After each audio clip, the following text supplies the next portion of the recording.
আসসালামু আলাইকুম, সবাইকে ওয়েলকাম করছি আমাদের আজকের আরেকটা ওয়ান শট। আজকের ওয়ান শট হচ্ছে মানব জীবনের ধারাবাহিকতা, জুলুসের একটা গুরুত্বপূর্ণ অধ্যায়। এই অধ্যায়ের প্রশ্নগুলা একটু কম, রিটেনের জন্য প্রশ্ন অনেক কম। তো আমরা শুরুতেই হচ্ছে ধাপে ধাপে আমি কয়েকটা সিস্টেম ওয়াইজ সাজেশন দিয়ে যাব। ফার্স্টে একটা মেইন পার্টগুলো দেখাবো যেটা আসলে এই অধ্যায়টা শুরু হয়েছে। তারপর কিছু প্রশ্ন আছে যেগুলো রিপিট কয়েকবার করে আসছে, খুব বেশি আসে নাই। ওটা ইনশাল্লাহ আমি পরের সেগমেন্টে দেখাই দিব। অর্থাৎ সুন্দর করে তুমি যদি ইনশাল্লাহ ক্লাসটা করো, তোমার এই অধ্যায়ের যে কোনো প্রশ্নে তুমি আশা করি উত্তর করতে পারবা। ওকে, চলো শুরু করি। বিসমিল্লাহির রহমানির রহিম। সো তোমাদের সাথে আছি আমি, তোমাদের আবরার হামিম ভাইয়া। অ্যান্ড আচ্ছা, এটা তো প্রথমে থাকার কথা ছিল, যাই হোক সমস্যা নেই। সো মানব জীবনের ধারাবাহিকতা এই ওয়ান শট ক্লাসটা নিচ্ছি আমি, তোমাদের হামিম ভাইয়া। এবং ইনশাল্লাহ যারা শেষ পর্যন্ত থাকবে তারা বেশ ভালো করে এই ওয়ান শটটাও তাদের জীবনে কাজে লাগাতে পারবে আশা করছি। চলো খেয়াল করো, ফার্স্টে আমরা সাজেশন দিব। তুমি জানো যে আমি শুরুতে সাজেশন দিই। তো সাজেশনের খেয়াল করো, সাজেশনে প্রথমে হচ্ছে আমরা ভাগ করে দিব। ফার্স্টে আমি যেগুলো পড়াবো এগুলো একসাথে দিব, আর যেগুলো পরবর্তী রাউন্ডে একটু পরে পড়াবো একটু পরে দিব। ধাপে ধাপে ভাগ করে দিই, নাহলে একদম হিজিবিজি হয়ে যায়, বুঝছো? এই জন্য গত ওয়ান শট থেকে আমি চেঞ্জ করে ধাপে ধাপে ভাগ করে দিচ্ছি। ফার্স্ট অফ অল খেয়াল করে দেখো, মনে রাখবা শুক্রাণু তৈরির প্রক্রিয়া। শুক্রাণু তৈরি হওয়া, আমি একটু বাংলায় লিখলাম, খাঁটি বাংলায়। শুক্রাণু তৈরি হওয়া এবং শুক্রাণুর গঠন, তাহলে শুক্রাণু তৈরি হওয়া এবং শুক্রাণুর গঠন। নেক্সট, ডিম্বাণু তৈরি হওয়া এবং ডিম্বাণুর গঠন। তাহলে ডিম্বাণু তৈরি হওয়া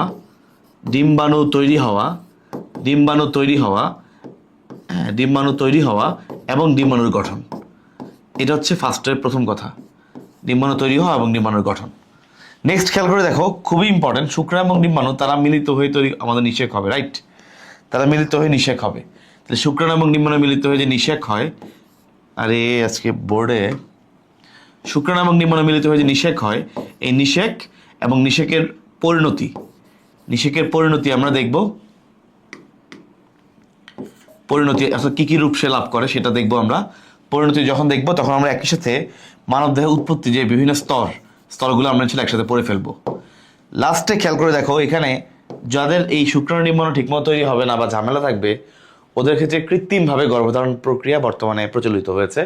কৃত্রিমভাবে দুই পাশ থেকে নিয়ে কোনো ঝামেলা আছে, মা থেকে নেবে, বাপ থেকে শুক্রাণু নেবে, নিয়ে হচ্ছে বাইরে নিষেকটা ঘটানো হয়। আমরা এটাকে বলি আইভিএফ বা ইন ভিট্রো ফার্টিলাইজেশন। এটা বর্তমান সময়ে খুবই জনপ্রিয় একটা প্রক্রিয়া এবং অত্যন্ত জনপ্রিয় হওয়ার কারণে এটা পরীক্ষার সম্ভাবনা অনেক বেশি। এটা সরাসরি আইভিএফ পদ্ধতির ধাপসমূহ, এভাবে ডিরেক্টলি পরীক্ষায় আসতে পারে। ওকে, আইভিএফ এর ধাপসমূহ। তাহলে এই হচ্ছে মোটামুটি আমাদের প্রথম মেইন টপিকগুলো। আমরা একটা করে শুরু করব এবং একদম ইজি। তুমি দেখো, একদম ইজি। ফার্স্টে খেয়াল করো, মনে রাখবা। তাহলে আমি একটু স্লাইডটা কপি করে নেই। আচ্ছা, মনে রাখবা, প্রথমে আমি লিখছি শুক্রাণু তৈরি হওয়া। আমরা এখানে হরমোনের ভূমিকা এগুলো পড়বো, দুই হরমোনের ভূমিকা একসাথে পড়বো। রজচক্রের অংশটা দেখানোর সময় আমরা হরমোনের কাহিনীগুলো পড়বো, প্যারা নাই, কেউ ভয় পাওয়ার কিছু কারণ নাই। ফার্স্ট অফ অল খেয়াল করো, শুক্রাণু তৈরি হওয়া। মনে রাখবা একটা সিম্পল কথা, শুক্রাণু বা ডিম্বাণু যেটাই বলো না কেন, কাইন্ড অফ সেম টাইপের তৈরি হয়। কিরকম? শুক্রাণু এবং ডিম্বাণু দুইটাই তৈরি হয় জনন মাতৃকোষ থেকে। কোত্থেকে? জনন মাতৃকোষ। মনে রাখবা, ইংলিশে আমরা এটাকে বলি প্রিমোরডিয়াল জার্ম সেল। আমরা বলি প্রিমোরডিয়াল জার্ম সেল। ওকে, প্রিমোরডিয়াল জার্ম সেল মানে কোষ। তাহলে দেখো, প্রিমোরডিয়াল জার্ম সেল এর বাংলা হলো জনন মাতৃকোষ। তাহলে প্রথম কথা হলো, এই যে জনন মাতৃকোষ ধরলাম, আমি একটা কোষ ধরলাম জনন মাতৃকোষ, এরকম অনেক আছে। তাহলে জনন মাতৃকোষ, এখান থেকেই শুক্রাণু তৈরি হবে ছেলেদের বেলায়, এখান থেকেই ডিম্বাণু তৈরি হবে মেয়েদের বেলায়। তাহলে শুক্রাণু বা ডিম্বাণু বা জনন কোষ এগুলো তৈরি হয় কোন কোষ থেকে? জনন মাতৃকোষ থেকে। নাম কি এদের? প্রিমোরডিয়াল জার্ম সেল। এবার খেয়াল করো তো ভাইয়া, এই কোষ আমাদের তো শুক্রাণু তৈরি হয় অনেক লক্ষ, তাই না? তাহলে একটা কোষ থেকে তো লক্ষ হবে না, নিশ্চয়ই এই কোষটা সংখ্যা বৃদ্ধি করবে, তাই না? সংখ্যা বৃদ্ধি করবে। দেখো, তাহলে ফার্স্টে এটা সংখ্যা বৃদ্ধি করে। ধরো একটা থেকে দুইটা হইলো, দুইটা থেকে মনে করো চারটা হইলো, নর্মাল সংখ্যা বৃদ্ধি। হ্যাঁ, নর্মাল সংখ্যা বৃদ্ধি। ওকে, নর্মাল সংখ্যা বৃদ্ধি করলো। এই যে সংখ্যা বৃদ্ধি করলো, এই সংখ্যা যে বাড়লো, আমরা সবাই জানি সংখ্যা বৃদ্ধি বললেই একটাই কোষ বিভাজন, তার নাম হলো মাইটোসিস। এটার পরে আর কোনো কথা নাই। সংখ্যা বৃদ্ধি বললে একটাই কোষ বিভাজন, সেটা কোনটা? মাইটোসিস। ওকে, আচ্ছা নেক্সট খেয়াল করো, জনন মাতৃকোষ, যে কোনো মাতৃকোষ হচ্ছে ডিপ্লয়েড, এটা কেউ ভুলার সুযোগই নাই।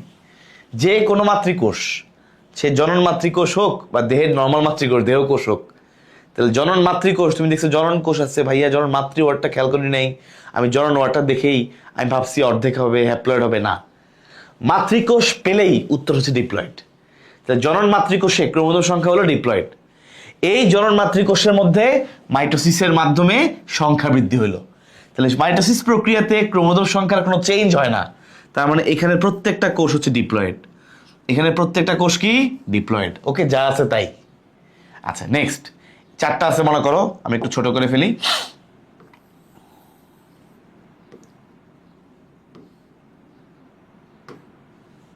খেয়াল করো, চারটা আছে, ইউ ক্যান সি। ওকে, আচ্ছা এখন দেখো খেয়াল করো, তো সংখ্যা বৃদ্ধি হলো ভালো কথা। এখন সংখ্যা বৃদ্ধি করলা, ঠিক আছে, এখন পরবর্তী স্টেপের জন্য তো আগাইতে হবে নাকি?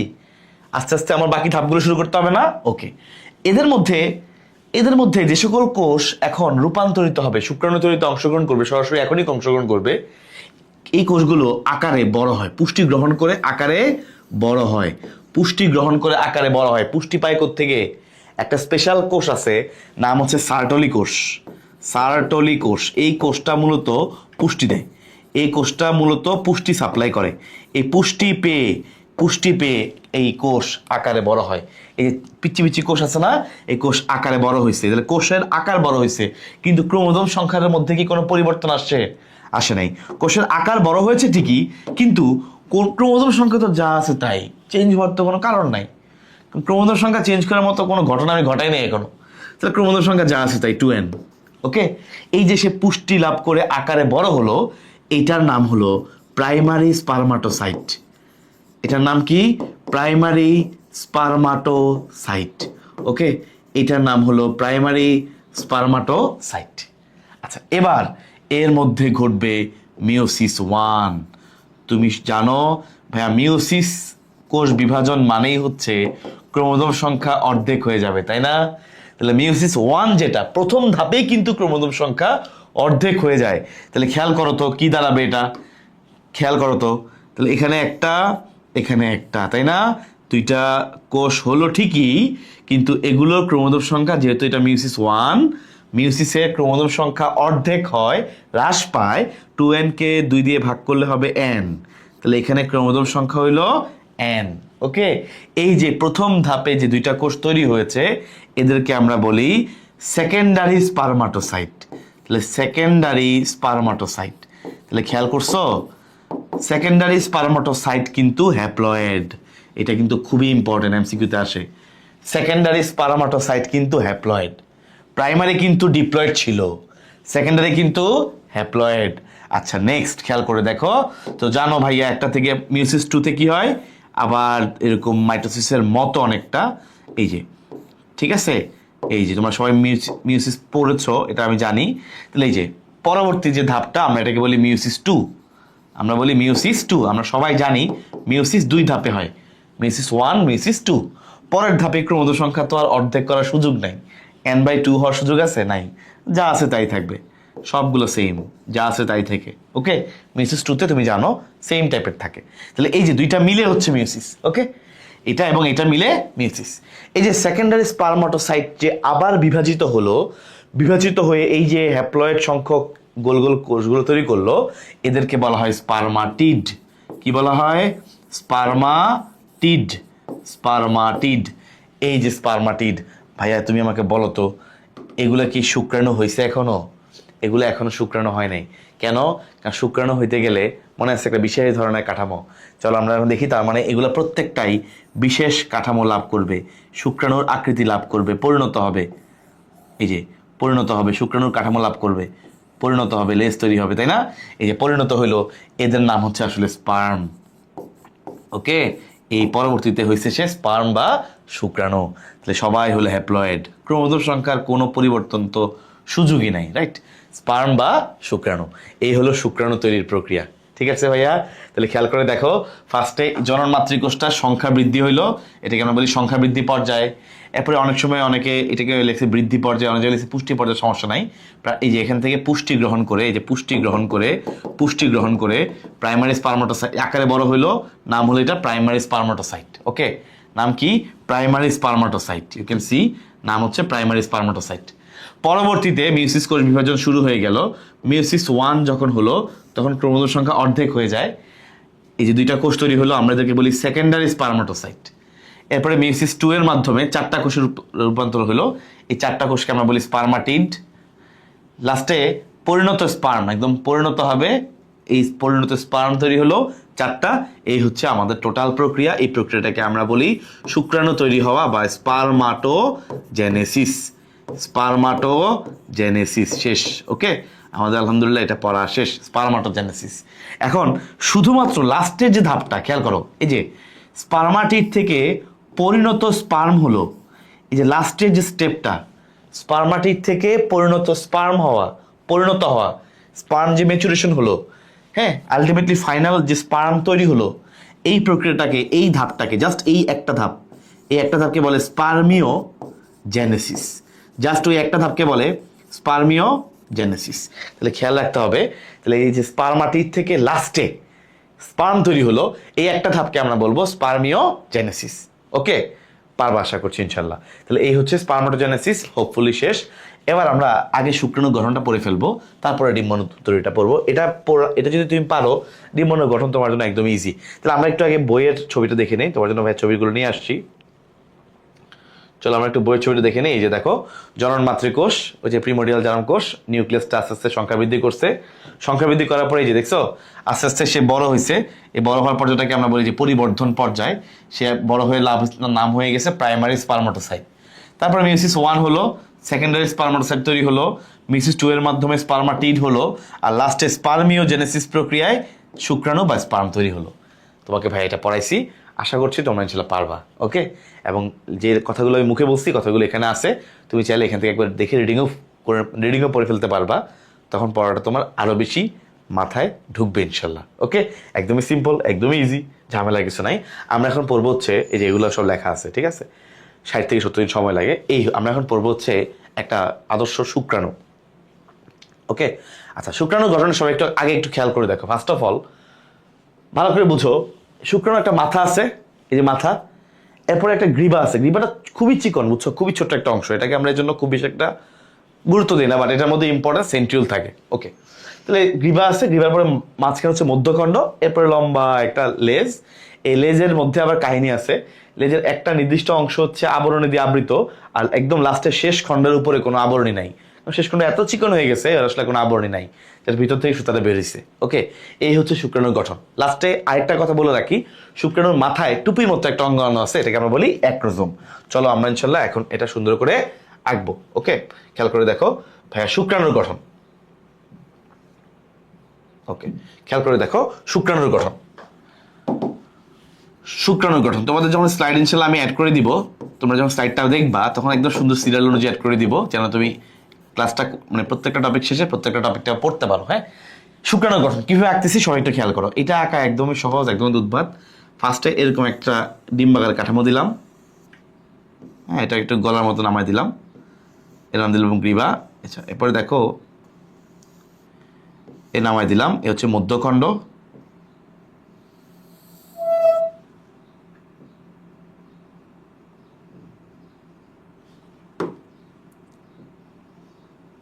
এরপর এই নিচে লেজটা নামানোর সময় আস্তে আস্তে চিকন করবো, দেখছো ভাই কী করতেছি, আস্তে আস্তে চিকন করবো, আস্তে আস্তে বেশি দিয়ে করলে যেন সুবিধা। এই যে আস্তে আস্তে চিকন করবো,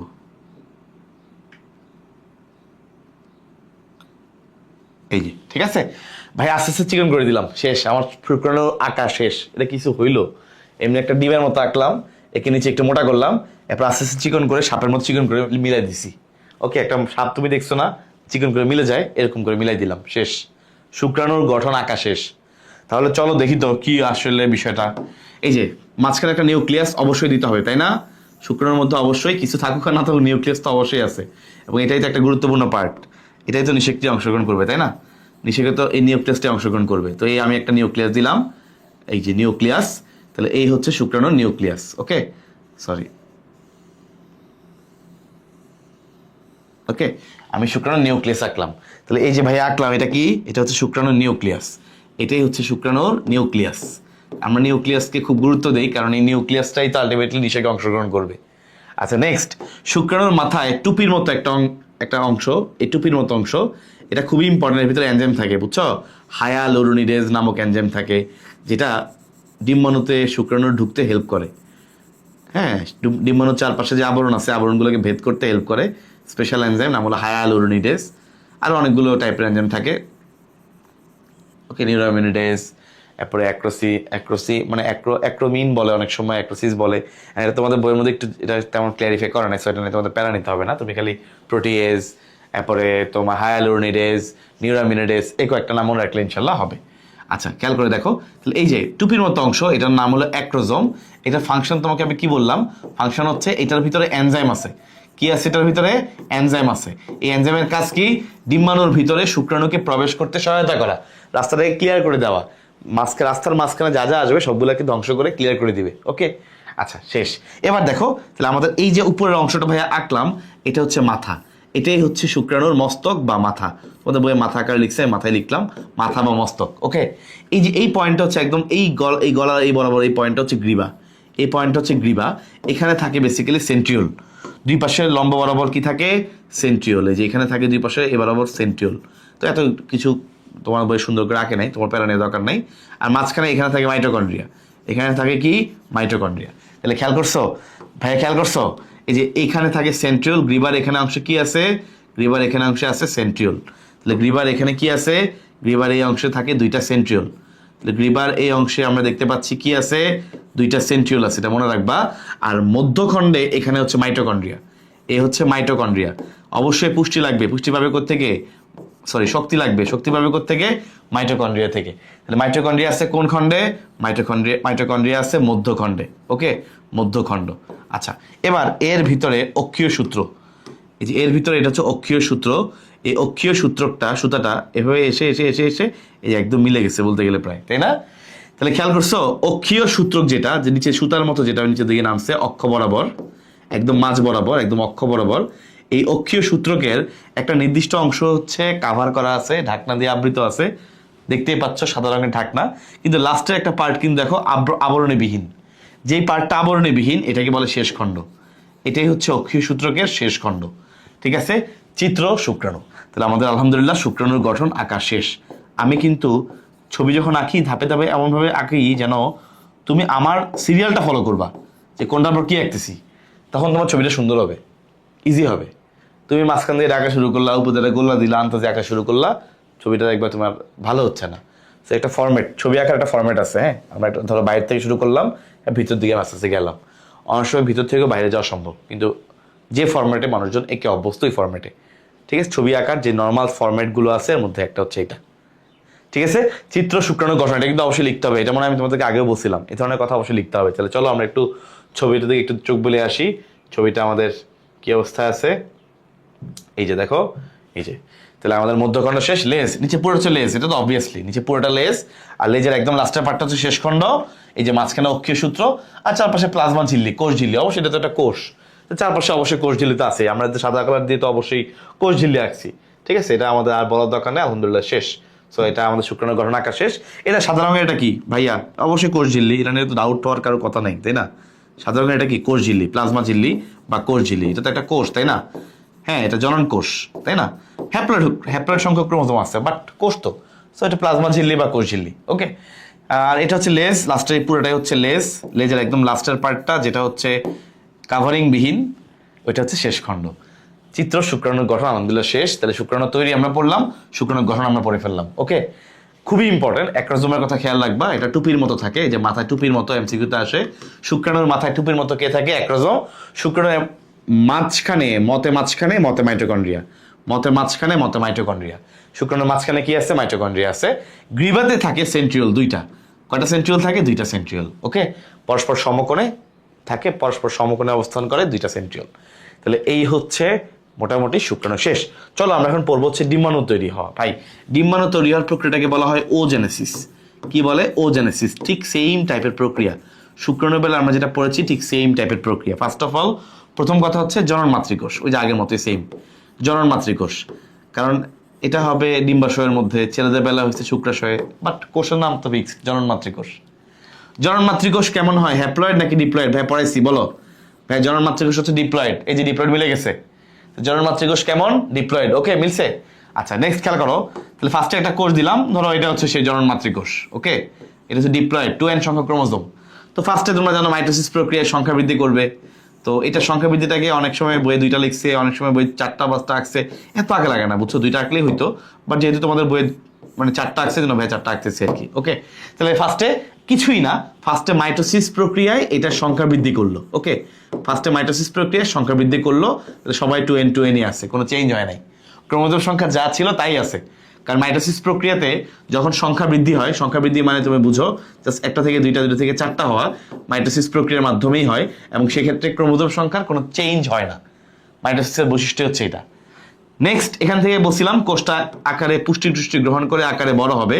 আকারে যখন বড় হবে, আকারে বড় হইলে হয়েছে ক্রোমোজোম সংখ্যা তো আর পাল্টাবে না, 2n আছে, কারণ আকারে না বড় হয়েছে, ক্রোমোজোমে তো কেউ হাত দেয় নাই।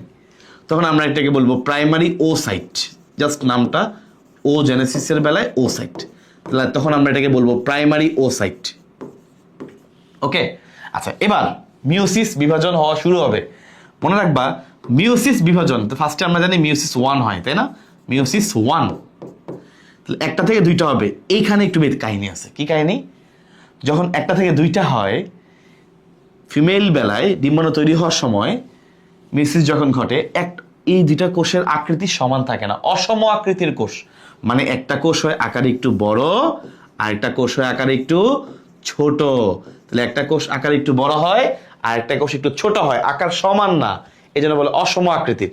ওকে, আচ্ছা খেয়াল করে দেখো, পারবো ইনশাল্লাহ। তাহলে এই যে যেটা তৈরি হলো, এটা বলে সেকেন্ডারি, বড় যেটা আকার, এটা নাম হলো সেকেন্ডারি ওসাইট। Secondary oocyte. আর পিচ্চিটার নাম হলো পোলার বডি। এগুলো আলটিমেটলি সবই পরবর্তীতে উল্লাপাল্লাগুলো নষ্ট হয়ে যাবে, যত বডি হবে সব নষ্ট হয়ে যাবে পরবর্তীতে। তাই মনে রাখবা এই যে সেকেন্ডারি ওসাইট, খেয়াল করো, যেহেতু মিওসিস 1, ক্রোমোজোম সংখ্যা অর্ধেক হয়ে যাবে, তাহলে 2n এর অর্ধেক হলো n, এটাও n। ওকে, এই স্টেপটা খুবই ইম্পর্টেন্ট, কারণ যখন নারীদের মেনস্ট্রুয়াল সাইকেলের একটা মাঝামাঝি সময়ের দিকে এসে ডিম্বপাত ঘটে, মানে ডিম্বাণু যে বলি আমরা বের হয়, আসলে ডিম্বাণু বের হয় না, কি বের হয়? আসলে সেকেন্ডারি ওসাইট বের হয়। তাহলে মেয়েদের যে ডিম্বপাত হয়, এটা মূলত কি হিসেবে হয়? সেকেন্ডারি ওসাইট, এই ফরম্যাটে, এই অবস্থায় বের হয়। তারপর যদি শুক্রাণু এসে যদি এটাকে নিষিক্ত করে, তখন সেটা ম্যাচিউর ডিম্বাণুতে পরিণত হবে, না হলে এই সেকেন্ডারি ওসাইট হিসেবেই বডি থেকে বের হয়ে যায়। ওকে, তাহলে মনে রাখবা সেকেন্ডারি ওসাইট অবস্থায় ডিম্বপাত ঘটে। শুক্রাণু যদি এটাকে নিষিক্ত করে, তখন নিষেকের ফলে, শুক্রাণু দ্বারা নিষিক্ত হওয়ার ফলে পরবর্তীতে সে ডিম্বাণুতে রূপান্তরিত হয়। ঠিক আছে, আচ্ছা ফাইন। তো ধরো নিষিক্ত হইল, তো নিষিক্ত হইলে আমরা জানি পরবর্তী বিভাজন হবে। পরবর্তী বিভাজনের নাম হলো মিওসিস 2। Meiosis 2, meiosis 2। আচ্ছা, মিওসিস 2 এর মাধ্যমে ঠিক সেম ভাবে আবারও অসম আকৃতির, এই একটা হচ্ছে একটু বড়, একটা হচ্ছে একটু বড়, আর একটা একটু ছোট। ওকে, এই ছোটটা হলো পোলার বডি। ঠিক একইভাবে উপরে যে পোলার বডি ছিল, এটাও 2 ভাগে ভাগ হয়ে 2টা পিচ্চি পোলার বডি তৈরি করলো। ওকে, তাহলে খেয়াল করো, 3টা হয়ে গেছে পোলার বডি, রাইট? 3টা হয়ে গেছে পোলার বডি, এবং এই 3টা পোলার বডি কিন্তু নষ্ট হয়ে যায়, এই 3টা পোলার বডি কিন্তু নষ্ট হয়ে যায়। আর থাকছে শুধুমাত্র একটা সাদা বড় আকৃতির কোষ, তুমি দেখতে পাচ্ছ, এটার নাম হলো ওটিড। ওটিড পরবর্তীতে এটার উপরে আবরণ দিয়ে আবৃত হয়ে, সুন্দর করে আবরণ দিয়ে আবৃত হয়ে নিউক্লিয়াস সক্রিয় হয়ে এটার নাম হয় ওভাম বা ডিম্বাণু বা এগ। ওভাম বা ডিম্বাণু বা এগ বলা হয় আর কি। হ্যাঁ, ওকে, এটাই হচ্ছে ভাইয়া ডিম্বাণু তৈরি হওয়ার প্রক্রিয়া। তাহলে অনেকটাই মাইটোসিসের মতো, খালি এখানে একটু আমরা খেয়াল করব, এখানে অসম আকৃতির কোষ তৈরি হয়, একটা একটু বড় আর বাকিটা ছোট। ছোটটা পরবর্তীতে নষ্ট হয়ে যাবে, সকল পোলার বডি নষ্ট হয়ে যায়। তাহলে এটা একটু খেয়াল রাখবা, তাহলে ইনশাল্লাহ তোমার এগুলো আর ভুল হবে না। ওকে, তাহলে আলহামদুলিল্লাহ ওজেনেসিস পড়া শেষ। তাহলে ওজেনেসিস পড়া শেষ। ওকে, তাহলে এই যে ওজেনেসিস পড়া শেষ, আমরা এখন পড়বো ডিম্বাণুর গঠন। তাহলে আমাদের অনেক দূর কাজ আগায় যাবে। চলো আমরা ডিম্বাণুর গঠন পড়ি। আচ্ছা না, আমরা কি বই থেকে ছবিটা দেখাই দিই, তাহলে তোমার পরবর্তীতে ধারণা ক্লিয়ার হবে। এই যে দেখো, এই যে ঠিক আছে, ঠিক সেম ভাবে এই ফার্স্টে বড় হইলো। তো আচ্ছা, এখানে একটু একটা নাম আমি বলি নাই, পরে আবার তুমি যদি নামটা খেয়াল করো, পরে যদি হুট করে নতুন লাগে বলে দিই। এই যে ফার্স্টে মাইটোসিসের মাধ্যমে যে সংখ্যা বৃদ্ধি করছে না, এই যে 1 থেকে 4-5টা হয়েছে, এদের তো নাম আমি বলি নাই, এদের নামটা মনে রাখবা। এদের নামটা বলা হয় ওগোনিয়া, ওগোনিয়া। আর স্পার্ম তৈরি হওয়ার সময় এটাকে বলে স্পার্মাটোগোনিয়া। তাহলে মেয়েদের বেলায় হচ্ছে ওগোনিয়া, আর ছেলেদের বেলায় যে সংখ্যা বৃদ্ধি হওয়ার পরে এই যে লেয়ার, এই কোষগুলা, এর নাম হচ্ছে স্পার্মাটোগোনিয়া। তাহলে সংখ্যা বৃদ্ধি পর্যায়ে হওয়ার পরে এই যে নামটা হচ্ছে স্পার্মাটোগোনিয়া। জায়গা নাই, দেখছো? ওকে, তাহলে নাম হচ্ছে স্পার্মাটোগোনিয়া, স্পার্মাটোগোনিয়া, জাস্ট একই জিনিস। ওকে, সংখ্যা বৃদ্ধি হওয়ার পরে এই যে অনেকগুলো হলো না, ছেলেদের বেলায় বলে স্পার্মাটোগোনিয়া, মেয়েদের বেলায় বলে ওগোনিয়া। লিখাই দিচ্ছি, কারণ নাইলে আবার হুট করে তুমি যদি এই ওয়ার্ডটা পাও, তুমি নাহলে চিনবা না। পরীক্ষার খাতে সঠিক লেখাটাই ভালো। ওকে, তাহলে এবার আমরা একটু দেখি, চলো। এই যে তাহলে খেয়াল করো, এই যে ওগোনিয়া, সেখান থেকে প্রাইমারি ওসাইট পড়াইছি। প্রথম পোলার বডি 2টা ভাগে ভাগ হয়েছে। সেকেন্ডারি ওসাইট থেকে মিউসিস 2 এর মাধ্যমে তৈরি হবে হচ্ছে এই যে ওটিড। ওটিডটা পরবর্তীতে পরিণত ডিম্বাণু হবে, আর সকল পোলার বডিগুলা নষ্ট হয়ে যাবে। ওকে, ঠিক আছে ইনশাল্লাহ। আচ্ছা, ওগোনিয়াম, ওগোনিয়া, এগুলো মনে রাখবা। 1 বছরে বলা হয় ওগোনিয়াম। একটা কোষকে বলে ধরো স্পার্মাটোগোনিয়াম, আম মানে সিঙ্গুলার, অনেকগুলা হলে আম বাদ যাবে। ওগোনিয়া, স্পার্মাটোগোনিয়া অনেকগুলো, আম সিঙ্গুলার। ওকে, স্পার্মাটোগোনিয়াম একটা কোষ, স্পার্মাটোগোনিয়া অনেকগুলা। ঠিক আছে, হ্যাঁ। তাহলে আমরা ইনশাল্লাহ পড়লাম। এখন আমরা চলে যাবো হচ্ছে এই যে ডিম্বাণুর ভিতরে কাহিনীগুলো আছে, আমি অলরেডি তোমাকে বলে ফেলছি। এই যে তোমাকে পড়াইছিলাম না, সেকেন্ডারি ওসাইট অবস্থায় ওভুলেশন ঘটে। ওকে, ঠিক আছে। আমার লেখাগুলো একটু পড়তে এখানে এই ভিডিওতে অসুবিধা হবে, দরকার নাই। আমরা এখন ছিল ডিম্বাণুর গঠন পড়বো। আগে তোমাকে ছবি থেকে একটু বোঝাই নাই, তারপর ডিম্বাণুর গঠনটা আমি আঁকবো। আমার আঁকা তোমরা খেয়াল করো। ফার্স্টে দেখো একদম মাঝখানে, তো যথারীতি ডিম্বাণু নিউক্লিয়াসের ডিম্বাণুর মাঝখানে নিউক্লিয়াস চারপাশে সাইটোপ্লাজম, সিম্পল। সাইটোপ্লাজমটা ঘিরে সবুজ কালারের একটা স্পেস আছে, স্পেসটার কথা বাদ দাও। কমলা কালারের যে দাগটা দেখতে পাচ্ছ, এই কমলা কালারের যে বাউন্ডারিটা, এটা হচ্ছে জোনা পেলুসিডা। এটা কি বলে? জোনা পেলুসিডা। কোথায় গেল? হ্যাঁ, এই যে জোনা পেলুসিডা। এটা কি দিয়ে তৈরি হয়? গ্লাইকোপ্রোটিন দিয়ে। ওকে, তাহলে গ্লাইকোপ্রোটিন দিয়ে একটা আবরণ তৈরি হয়, এটা জোনা পেলুসিডা। আর জোনা পেলুসিডার বাইরে অনেকগুলো কোষ দেখতে পাচ্ছ না? অনেকগুলো কোষ, লাল লাল গোল গোল কোষ, এগুলোকে বলে ফলিকুলার কোষ। এই কোষগুলো একসাথে পুরোটাকে এমনভাবে কাভারিং করে রাখে, এটা একটা আবরণের মতো কাজ করে। এই আবরণীটা চারপাশে রেডিয়েশন করে আছে, এই জন্য বলে করোনা রেডিয়েটা। ওকে, পুরো চারপাশে রাউন্ড করে আছে। আচ্ছা, আর এই মাঝখানে জোনা পেলুসিডা আর কোষের মাঝখানে সবুজ কালারের যে অংশটা দেখতে পাচ্ছ, হালকা সবুজ কালার, এটা খালি জায়গা, এই খালি স্পেস, এটাকে বলে পেরিভাইটেলাইন স্পেস। এই যে পেরিভাইটেলাইন ফাঁকা স্থান। ওকে, তা চলো আমরা ইনশাল্লাহ এখন ছবিটা আঁকি। তোমাকে আমি মেইন ছবিটা দেখাই দিলাম, তাহলে এবার তুমি ছবিটা এঁকে মজা পাবা। হ্যাঁ, খেয়াল করো। ফার্স্ট অফ অল কম্পাস নিবা বন্ধু, খেয়াল করো। ফার্স্টে তুমি হচ্ছে একটা গোল এঁকে নিলা। এই যে ধরো এটা এঁকে নিলাম আমি, ধরো আঁকলাম হচ্ছে এটা নর্মাল নিউক্লিয়াসের পার্টটুকু আঁকলাম। এখন নিউক্লিয়াস আঁকার পরে তোমরা জানো যে একটু মোটা করে আঁকবো পরের লেয়ারটা। এই যে ধরো এটা হচ্ছে, এই যে খেয়াল করো, ধরো এই হচ্ছে জোনা পেলুসিডা। কি এটা? জোনা পেলুসিডা। মার্কিং করে ফেলি। তাহলে দেখো, ধরো এই হচ্ছে জোনা পেলুসিডা। এটা কি দিয়ে তৈরি হয়? গ্লাইকোপ্রোটিন সমৃদ্ধ একটা আবরণ, ওকে, ভাই পাশে লিখে দিলাম, তাহলে তুমি লিখতে সুবিধা হবে। ছবি আঁকতে বললে, গঠন বললে আগে ছবি আঁকা, তারপর বাকি কিছু। তাহলে গ্লাইকোপ্রোটিন সমৃদ্ধ আবরণ, জোনা পেলুসিডা। ওকে, আঁকা হয়েছে। আচ্ছা, মাঝখানে তো একটা পুচকা নিউক্লিয়াস দিতেই হবে। আমি একটু মোটা কালার দিয়ে দিচ্ছি। ধরো এই হচ্ছে তোমার নিউক্লিয়াস।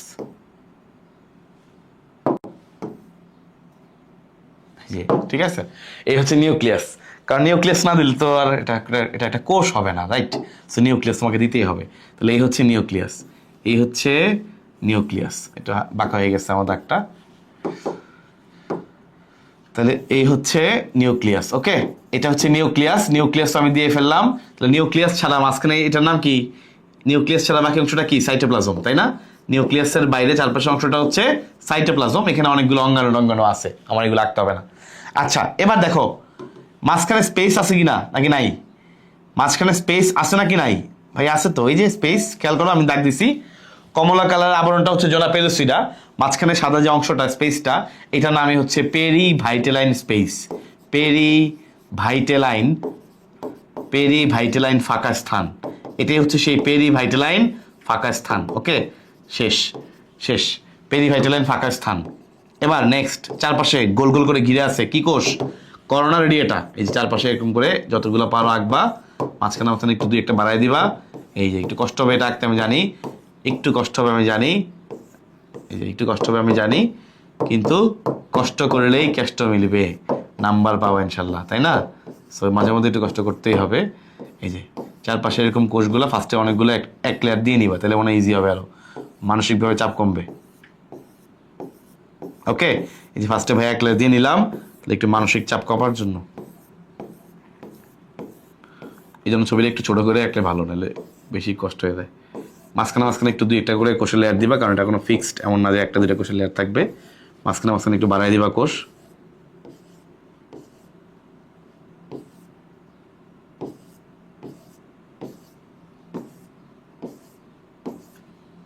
ওকে, ঠিক আছে। সো ইউ ক্যান সি যে এই যে ভাইয়া এঁকেছি এগুলাই হচ্ছে আসলে এই যে অনেকগুলো ফলিকুলার কোষ। কি ধরনের কোষ? ফলিকুলার কোষ। কোষ মানে অবশ্যই নিউক্লিয়াস দিতে হবে, এই জন্য আমি ডট ডট দিয়ে বুঝাই দিচ্ছি মাঝখানে নিউক্লিয়াস আছে।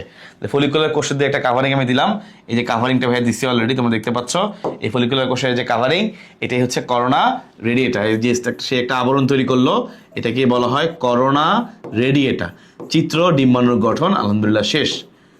জাস্ট মাঝখানে একটা জিনিস তুমি চাইলে অ্যাড করতে পারো, সেটা হচ্ছে দেখো, সেটা হচ্ছে খেয়াল করো, এই যে এখানে এই যে স্পেসটা আছে, এই স্পেসের মধ্যেই, বুঝছো, এই স্পেসের মধ্যেই একটা কোষ অবস্থান করে, এই যে প্রথম পোলার বডিটা, বুঝছো, এই প্রথম পোলার বডি আছে না, এই পোলার বডিটা এখানেই অবস্থান করে। তো এই যে পোলার বডি এখানেই পেরিভাইটেলাইন স্পেসে অবস্থান করে, এটা তুমি চাইলে দিতে পারো, চাইলে এক ডট দিয়ে দেখাইতে পারো গোলার মাঝখানে, চাইলে আমি একটু গাঢ় করে দেখাই দিলাম আর কি, তো একটু সৌন্দর্য বর্ধন বাঁকা করে দিলাম। তাহলে এই হয়ে গেছে চিত্র ডিম্বাণুর গঠন শেষ, আলহামদুলিল্লাহ ডান। চিত্র ডিম্বাণুর গঠন ডান। ওকে, চিত্র ডিম্বাণুর গঠন আলহামদুলিল্লাহ ডান। আর কি শেষ? তো চিত্র ডিম্বাণুর গঠন আলহামদুলিল্লাহ শেষ। তাহলে আশা করি এটা ছিল সবাই পারবো, খুবই ইজি। এবং আমি যেটা বলেছি খেয়াল করবা, একটা কোষ দিছ, নিউক্লিয়াস দিবা, চারপাশে একটা সুন্দর মোটা একটা আবরণ দিবা, কি করবা, কম্পাস দিয়ে দুইটা দাগ দিবা, দিয়ে মাঝখানে একটু পেন্সিল দিয়ে একটু ই করে দিও, মানে ঘষে দিও। এত সময় না থাকলে কি করবে আমি তোরা বলি, টুবি পেন্সিলটা হচ্ছে প্রশ্নের এক পাশে একটু গাঢ় করে লিখে আঙ্গুল দিয়ে হচ্ছে একটু তোমার ছাপ নিয়ে নিবা, নিয়ে হচ্ছে এই আঙুলটা হালকা একটু ঘষে দিবা, একটা হালকা করে শেড হবে। ওকে, ওই শেড রাখলেই হবে, ঠিক আছে? আচ্ছা, এই হলো জোনা পেলুসিডার চারপাশে কোষের লেয়ার আছে, আমরা এটাকে বলি করোনা রেডিয়েটা। ঠিক আছে, ইনশাল্লাহ পারবো। তাহলে ভাইয়া দেখো মাঝখানে স্পেস, এই স্পেসটাকে আমরা বলি পেরিভাইটেলাইন ফাঁকা স্থান, এই স্পেসের মধ্যেই পোলার বডি অবস্থান করে। ওকে, তাহলে আমরা এবার একটু আবার সুন্দর করে আমরা ইনশাল্লাহ চলে যাই পরবর্তী কোশ্চেনে। খেয়াল করে দেখো, এই যে এটা আমরা যা পড়াইছি মোটামুটি আলহামদুলিল্লাহ শেষ। এই জন্য আমি বলছি কোষগুলো একটু বেশি বেশি ঘন দিতে হয়, তাহলে ছবিটা আরো পারফেক্ট হয়। তো মোটামুটি আমরা যা দিচ্ছি আলহামদুলিল্লাহ। ওকে, চলে আসি এখন নিষেক, খুবই ইম্পর্টেন্ট, আমাদের এটা পড়া শেষ, আমরা এখন চলে যাবো নিষেকে। সো খেয়াল করে দেখো, নিষেক বলতে অ্যাকচুয়ালি কি বোঝায় আমরা সবাই জানি। নিষেক হচ্ছে সহজ কথায় শুক্রাণু এবং ডিম্বাণুর মিলন, শুক্রাণু এবং ডিম্বাণুর মিলন, তাই না? শুক্রাণু এবং ডিম্বাণুর মিলন। তো শুক্রাণু এবং ডিম্বাণুর মিলন, খেয়াল করে দেখো, শুক্রাণুর যে নিউক্লিয়াসটা এটাও থাকবে সক্রিয়, ডিম্বাণুর নিউক্লিয়াসটাও থাকবে সক্রিয়। এই যে আমরা বলি নিষেক মানে শুক্রাণু এবং ডিম্বাণুর মিলন, তুমি বলো তো ভাইয়া আসলে কি ডিম্বাণুর মিলন? না ভাইয়া, ডিম্বাণু তো পরে তৈরি হয়। আসলে শুক্রাণুর সাথে কার মিলন? সেকেন্ডারি ওসাইট, তারপরে গিয়ে ডিম্বাণু ভিতরে তৈরি হয়। বুঝতে পারছো? ক্লিয়ার? আচ্ছা, এই জন্যই দেখো এখন একটা পোলার বডি সহ আমরা যখন ছবিটা আঁকছি, পোলার বডি সহ আঁকছি। আচ্ছা ঠিক আছে, যাই হোক, খেয়াল করে দেখো এখন ফার্স্ট অফ অল তোমাদেরকে ভাই বলছি, ধরো এটা হচ্ছে ডিম্বাণু, আমি একটা সিম্পল ওয়েতে আঁকলাম। মাঝখানে মনে করো এটা তার যে নিউক্লিয়াস আছে, উপরে হচ্ছে ধরো তোমার এই কোষগুলা আছে, এই যে করোনারি এটা কোষগুলো আছে মনে করো, বোঝানোর শক্ত আঁকছি আর কিরকম করে। তাহলে এই হচ্ছে মনে করো ডিম্বাণুর যে গঠনটা, একটা একটা ছোট্ট ঘটনা আঁকলাম, মাঝখানে জোনা পেলুসিডারে একটু আমি কালার করে একটু মোটা করে আলাদা করে দিই, বুঝাতে চাইছি যেটা জোনা পেলুসিডা যে আলাদা আছে একটু ইজ্জত দিলাম আর কি। ওকে, সরি, জোনা পেলুসিডার উপরে, এই যে জোনা পেলুসিডারে একটু ইজ্জত দিলাম, মাঝখানে স্পেস আছে, পেরিভাইটাল স্পেস, ওকে, একটু কম ইজ্জত দিলাম, এই যে কালো অটোমেটিক সে ইজ্জত পেয়ে গেছে সে। আচ্ছা ঠিক আছে, ওকে। আর চারপাশে কোষগুলো আছে, কোষগুলো হচ্ছে আমি ইজ্জতের সুবিধার্থে একটু এভাবে বুঝাইছি, সবাই খেয়াল করো, একটু মোটা মোটা করে দেখাইতেছি, কারণ সব আঁকতে গেলে আবার অনেক ঝামেলা। তাহলে এই ধরো করোনারি এটা আছে, হ্যাঁ। আচ্ছা খেয়াল করো, তাহলে ফার্স্টে শুক্রাণু যদি চায়, খেয়াল করো, শুক্রাণু ধরো, এটা শুক্রাণু, হ্যাঁ, মাথা ক্যাপ আছে, টুপি আছে, টুপি মানে অ্যাক্রোজোম। শুক্রাণু যদি চায় ভিতরের দিকে ঢুকতে, তুমি আমাদের বলো প্রথমে শুক্রাণুকে, ধরো ভিতরে নিউক্লিয়াস, প্রথমে শুক্রাণুকে কোন বাধাটা অতিক্রম করতে হবে?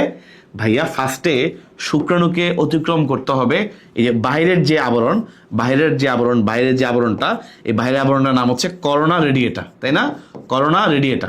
তাহলে ফার্স্ট অফ অল তাকে এই আবরণটা ভেদ করতে হবে, করোনা রেডিয়েটাকে বিদীর্ণ করতে হবে, রাইট? করোনা রেডিয়েটাকে বিদীর্ণ করতে হবে, করে তাকে ভিতরে ঢুকতে হবে। আমার কথা কি ঠিক না বেঠিক? তাহলে ফার্স্টে যদি সে ঢুকতে চায়, বাইরের যে লেয়ারটা করোনা রেডিয়েটা, এটাকে বিদীর্ণ করতে হবে। তাহলে ঘটনাটা কি দাঁড়ায় খেয়াল করো, তাহলে করোনা রেডিয়েটাকে বিদীর্ণ হচ্ছে কিভাবে করবে? এই শুক্রাণুর যে মাথায় যে টুপি, এই টুপির নাম হচ্ছে তোমার জানো অ্যাক্রোজোম, মাথায় যে টুপির নাম হচ্ছে অ্যাক্রোজোম। এই অ্যাক্রোজোম থেকে স্পেশাল দুইটা এনজাইম বের হবে। এই দুইটা এনজাইমের নাম তোমাদের বইয়ে আছে, এই জন্য দুইটা এনজাইমের নাম লিখবা। একটা হচ্ছে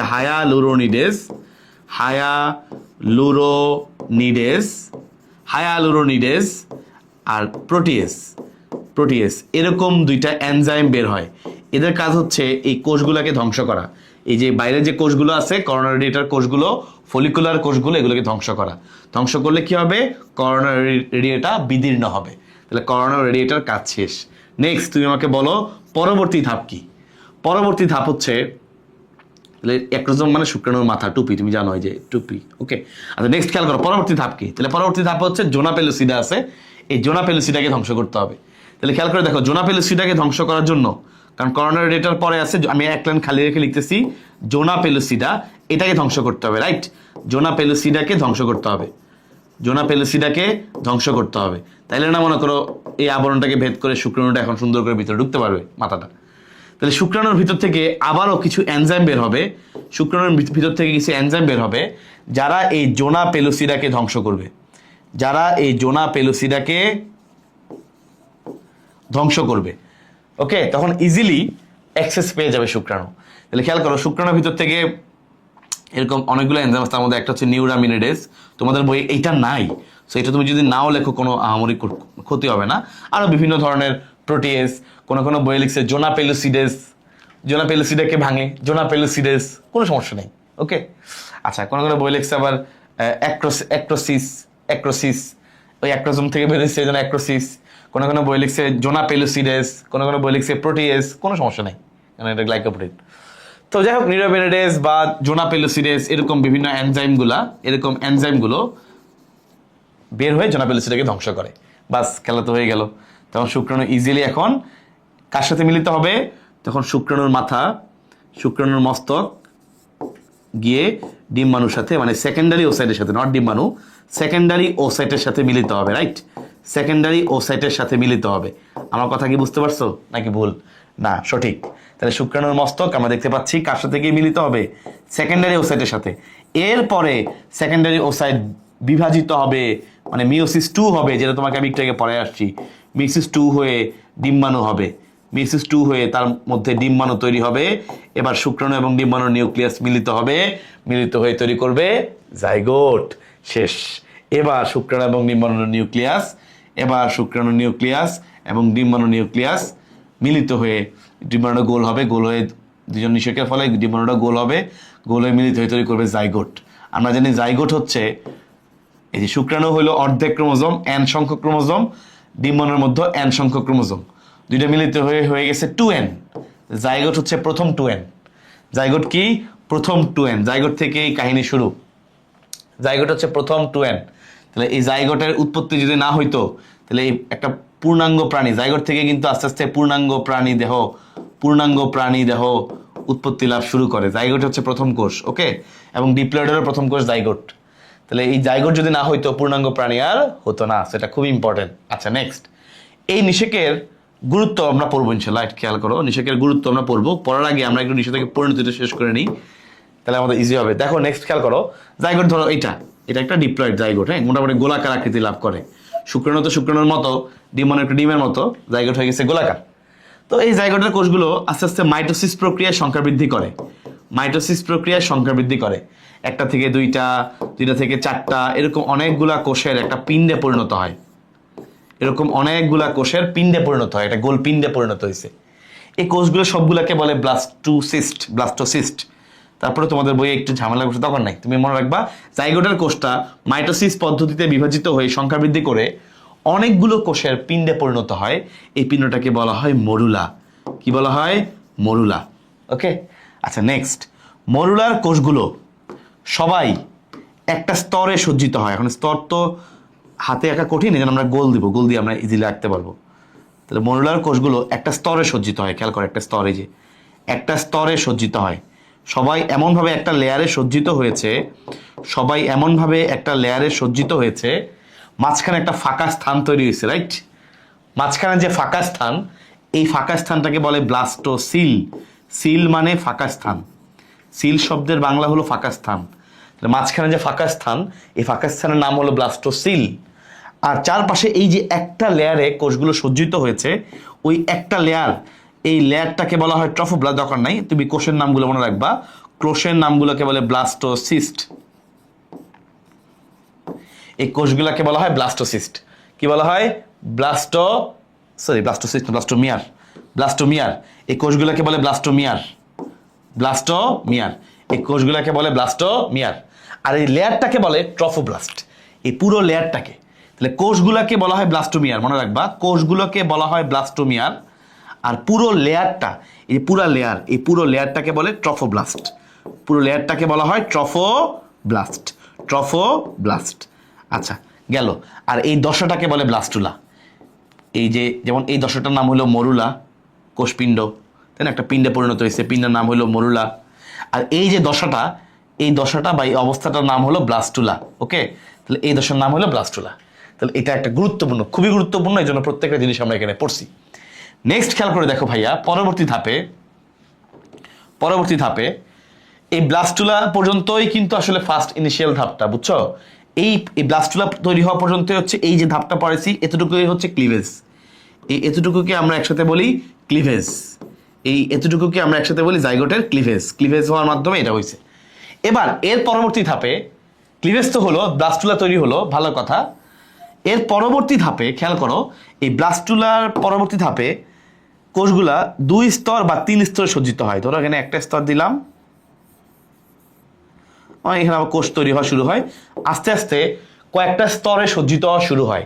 ওই যে কিছু প্রাণী আছে দ্বিস্তরী, কিছু প্রাণী আছে ত্রিস্তরী। যে দ্বিস্তরী প্রাণী তার হলো 2টা স্তর, যে ত্রিস্তরী 3টা স্তর, এরকম করে বিভিন্ন স্তরে সজ্জিত হওয়া শুরু হয়। তো এটা যখন মানে ম্যাচিউর হয়, কিরকম হয় দেখো, মাঝখান দিয়ে ভিতর দিকে ঢুকে যায়, গর্ত হয় একটা। খেয়াল করো, মাঝখান দিয়ে এরকম ভিতর দিকে ঢুকে গর্ত হয়, দেখছো? এরকম গর্ত হয়। তাহলে কোষগুলো দিয়ে দেখো, এই যে কোষগুলো দিলাম, মাঝখানে গর্তের মতো আছে। তো এটা যদিও গর্ত বলা হচ্ছে, আসলে এটা গর্ত না, এটার বহুত কাহিনী। খেয়াল করে দেখো, এই যে দেখো কোষগুলো দিলাম, মাঝখানে গর্তের মতো হয়ে সে আসলে একটা লেয়ার তৈরি করছে। ওকে, এই যে এখানে একটা ভিতরেরটা একটা লেয়ার, তাহলে বাইরেরটা একটা লেয়ার, ভিতর দিকে ঢুকছে এটা একটা লেয়ার, মাঝখানে একটা লেয়ার। এই 3 স্তর, ত্রিস্তরী প্রাণীর এরকম একটা কাঠামো দেখবো। এই যে এই দশাটাকে বলে গ্যাস্ট্রুলা। এই দশাটাকে কি বলে? গ্যাস্ট্রুলা। বাংলায় যদি লিখি এরকম গ্যাস্ট্রুলা, এই প্রক্রিয়াটাকে বলে গ্যাস্ট্রুলেশন। তাহলে এই দশায় গিয়ে আমরা প্রথম বুঝতে পারি একটা প্রাণী দ্বিস্তরী হবে নাকি প্রাণীটা ত্রিস্তরী হবে। ওকে, এখানে মাঝখানে একটা যে ছিদ্র আছে, এই ছিদ্রটাকে বলে ব্লাস্টোপোর। এটা কেন বলছি? কারণ ব্লাস্টোপোর নামের মধ্যে ব্লাস্টো আছে, দেখে আবার ভুলে কেউ ব্লাস্টুলা জায়গায় ফেলতে পারো। এই জন্য মনে রাখবা এটা হচ্ছে ব্লাস্টোপোর। এটা পরীক্ষায় আসে, এই ছবিগুলো দেখে তোমাকে বুঝতে হবে তোমার কোন দশাটা পরীক্ষায় আসছে। নিষেকের পরিণতি বললে এটা হচ্ছে পরিণতি। ওকে, লাস্টে মোটামুটি এই অনেকগুলো স্তর। তাহলে এখানে আমরা ফার্স্টে বুঝতে পারি একটা প্রাণী কয় স্তরী প্রাণী, দ্বিস্তরী নাকি ত্রিস্তরী। লাস্টে অঙ্গ তৈরি হবে, অঙ্গ তৈরি হওয়ার প্রক্রিয়াকে আমরা বলি অর্গানোজেনেসিস। অর্গান তৈরি হওয়া বা অঙ্গ তৈরি হওয়া, এর মাধ্যমে আলহামদুলিল্লাহ আমাদের এই নিষেকের পরিণতি পড়া শেষ। তাহলে আমরা বুঝে গেলাম যে নিষেকের পরবর্তী আউটকাম কি দাঁড়াচ্ছে। ওকে, তাহলে আমরা দেখে গেলাম নিষেকের পরিণতি কি দাঁড়াচ্ছে। এই হচ্ছে নিষেকের পরিণতি, আলটিমেটলি অঙ্গ তৈরি হলো অর্গানোজেনেসিস। এখন কোন স্তর কি হয়, এই যে তিনটা স্তর, বাইরেরটা একটা স্তর, মাঝখানে একটা স্তর, ভিতরে একটা স্তর, তিনটা স্তর থেকে তিনটা কি কি জিনিস তৈরি হয় আমরা একটু দেখবো। এটা বক্স থেকে ইনশাল্লাহ পড়াবো, নো টেনশন। একবার দুইবার আসছে, বেশি আসে নাই, প্যারা নাই। আমরা আগে পড়বো, তাহলে নিষেক আলহামদুলিল্লাহ শেষ, পরিণতি শেষ। আমরা পড়বো নিষেকের গুরুত্ব, এটা আগে পড়বো। গুরুত্ব পড়ার পরে আমরা ইনশাল্লাহ সামনে আগাবো। হ্যাঁ, এখন দেখো নিষেকের গুরুত্ব কি ভাই, এত সহজ একটা জিনিস, খেয়াল করো। ফার্স্ট অফ অল, প্রথম কথা খেয়াল করো, আমার লাইনগুলো খেয়াল করো। হ্যাঁ, নিষেকের গুরুত্ব, ফার্স্ট অফ অল, এই নিষেক হয় বলেই প্রথম কথা, এই নিষেক হয় বলেই তৈরি হয়েছে জাইগোট, তাই না? শুক্রাণু এবং ডিম্বাণু মিলিত হয়ে কি তৈরি হলো? জাইগোট তৈরি হলো। আর এই জাইগোট থেকে কিন্তু পরবর্তীতে পূর্ণাঙ্গ দেহ আসে। এবার সেটা উদ্ভিদ হোক প্রাণী হোক, যাদের যৌন মিলন ঘটবে সবার ক্ষেত্রে কাহিনী সেম। ওকে, পূর্ণাঙ্গ দেহ। নেক্সট ভাইয়া, এই নিষেকের ফলেই শুক্রাণু ছিল হ্যাপ্লয়েড, তাই না? শুক্রাণু ছিল হ্যাপ্লয়েড মানে এন সংখ্যক ক্রোমোজোম। ডিম্বাণু ছিল হ্যাপ্লয়েড মানে এন সংখ্যক ক্রোমোজোম। এই নিষেকের ফলেই শুক্রাণু ডিম্বাণু মিলিত হয়ে যে জাইগোট হয়েছে সে হয়ে গেছে ডিপ্লয়েড। এই যে ক্রোমোজোম সংখ্যার বিন্যাসটা সঠিক হয়েছে নিষেক হয়েছে বলেই। যদি আজকে নিষেক না হইতো, ক্রোমোজোম সংখ্যার এই সুন্দর বিন্যাস হইতো না।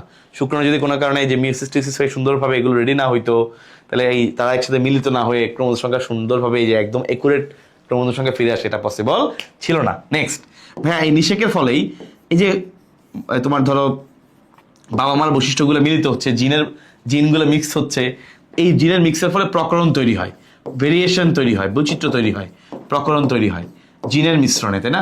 নিষেকের ফলে তো জিনের মিশ্রণ ঘটে। কার কার জিন? ওই যে শুক্রাণুর যে ক্রোমোজোম, ডিম্বাণুর যে ক্রোমোজোম, তাদের মধ্যে জিনের মিশ্রণ হবে, তাই না? নেক্সট, এই নিষেক হয় বলেই বাবা এবং মার বৈশিষ্ট্য সংমিশ্রণ ঘটে। কিছু বৈশিষ্ট্য বাবার থেকে আসে, মায়ের থেকে আসে বা মিক্স ঘটে। নিষেক হয় বলে এটা পসিবল, না এটা পসিবল ছিল না। তাহলে বাবা মার বৈশিষ্ট্য সংমিশ্রণ ঘটে। এবার খেয়াল করো, এবার কিছু অরিজিনাল নিষেক রিলেটেড কথা, যেমন দেখো এই নিষেকের ফলেই কিন্তু বুঝছো ডিম্বাণুর চারপাশে ঝিল্লিটা, ডিম্বাণুর যেই আবরণ, ডিম্বাণুর ঝিল্লি পরিপক্ক হয়। পরিপক্ক হওয়ার কারণে খেয়াল করে দেখো, ডিম্বাণুর ঝিল্লি পরিপক্ক হয়। এই পরিপক্ক হওয়ার কারণেই এই ডিম্বাণুর সাথে অন্য একটা শুক্রাণু এসে আবার নিষেক করতে পারে না, এই উল্টাপাল্টা মিশ্রণ হয় না। একটা শুক্রাণু যদি নিষেক করে ফেলে তখন ডিম্বাণুর চারপাশের ঝিল্লিটা একদম পরিপক্ক হয়ে শক্ত হয়ে যায়, তখন চাইলেও অন্য কোনো শুক্রাণু এসে নিষেক করতে পারবে না। নিষেকটা খুবই ইম্পর্টেন্ট ডিম্বাণুর ঝিল্লিকে পরিপক্ক করার জন্য। নেক্সট, ডিম্বাণুর ভিতরে প্রোটিন সংশ্লেষণ বাড়ে, এটা খুব জরুরি, রাইট? কারণ কোষ সংখ্যা বড় হওয়া, কোষ সাইজে বড় হওয়া, কোষের বিভাজন হওয়া, সব কিছুর জন্য কিন্তু প্রোটিন লাগবে। এই প্রোটিন সংশ্লেষণটা বাড়ার জন্য খুব জরুরি। নিষেক হয় বলেই এই প্রোটিন সংশ্লেষণ বাড়ে। তাহলে দেখো আমাদের 1 2 3 4 5 6টা পয়েন্ট অলরেডি লিখে ফেলছি। শুক্রাণু ডিম্বাণু মিলিত হয়ে জাইগোট, ছোট্ট করে একটা ব্লাস্টুলা, এই ছবিটা নিচে লিখে দিয়ে আসবা। তোমার নিষেকের পরিণতি মানে নিষেকের যে আলটিমেটলি গুরুত্ব, এই নিষেকের গুরুত্ব আলহামদুলিল্লাহ পড়া হয়ে গেছে, বুঝছো? নিষেকের গুরুত্ব আলহামদুলিল্লাহ পড়া হয়ে গেল। সবাই আশা করি ইনশাল্লাহ পারবা, এটা না পারার কিছু নাই, খুব সিম্পল এটা। আর মোটামুটি জীবের বংশ রক্ষা বা ধারাবাহিকতা রক্ষা করা, এটা লিখতে পারো। ও আচ্ছা, হ্যাঁ, আরেকটা পয়েন্ট আছে, যেটা হচ্ছে ভ্রূণের লিঙ্গ নির্ধারণ। এই নিষেক হয় বলেই ভ্রূণের লিঙ্গ নির্ধারণ হয়, তাই না? ছেলে হবে নাকি মেয়ে হবে, ঠিক কিনা? ভ্রূণের লিঙ্গ নির্ধারণ, এই নিষেকের ফলেই ভ্রূণের লিঙ্গ নির্ধারণ হয়, ছেলে মেয়ে, তাই না?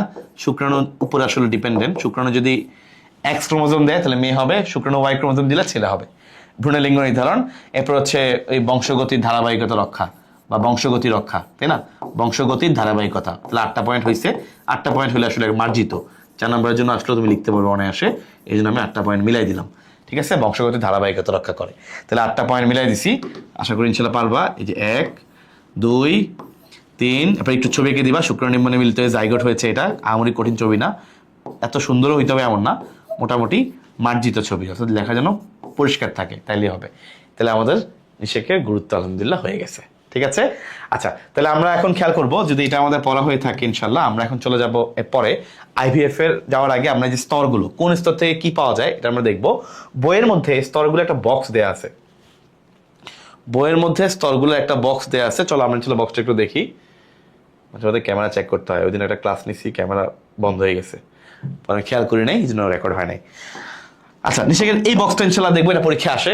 এর আগে বলে রাখি তোমাদের জন্য আমাদের মেডিকেল ভর্তি পরীক্ষার পূর্ণাঙ্গ কোর্সের নাম টার্গেট ডিএমসি 6.0। 26 ব্যাচের জন্য এই কোর্সটা টার্গেট ডিএমসি 6.0, তো বা 27 ব্যাচের জন্য আসবেন ছিল টার্গেট ডিএমসি 7.0। তো মেডিকেল ভর্তি পরীক্ষার জন্য যাবতীয় যা যা লাগে বুঝছো, physics, chemistry, biology, GK, English, যা যা লাগে, ক্লাস নোট, এমসিকিউ প্র্যাকটিস, পরীক্ষা দেওয়া, যা যা লাগে, আর বিগত আর্কাইভ ক্লাস সব কিছু ইনশাল্লাহ এই একটা কোর্সের মধ্যে আছে। তুমি যদি এই কোর্সটা একদম A to Z তুমি কমপ্লিট করতে পারো, একদম A to Z যা যা আমি বলবো বা আমরা বলবো ওই অনুযায়ী তুমি যদি কমপ্লিট করতে পারো, ইনশাল্লাহ তুমি মেডিকেলের জন্য অনেক ভালো মতো একটা প্রিপারেশন নিতে পারবা, এবং ওই প্রিপারেশন নিয়ে তুমি ইনশাল্লাহ মেডিকেলে ভালো জায়গায় চান্সও পাবা। ঠিক আছে, তুমি ভর্তি হওয়ার সাথে সাথে তোমাকে ওই এক্সট্রা বইটি অনেক কিছু পড়ার কিছু তোমার কিনতে হবে না, এগুলো তোমাকে কুরিয়ার করে বাসায় পাঠিয়ে দেওয়া হবে। প্র্যাকটিস করার জন্য প্র্যাকটিস বুক বাসায় পাঠিয়ে দেওয়া হবে, প্রশ্ন ব্যাংক বাসায় পাঠিয়ে দেওয়া হবে। এগুলো থেকে ইনশাল্লাহ বাসায় প্র্যাকটিস করবা, প্রশ্ন ব্যাংক থেকে প্রশ্ন দেখবা।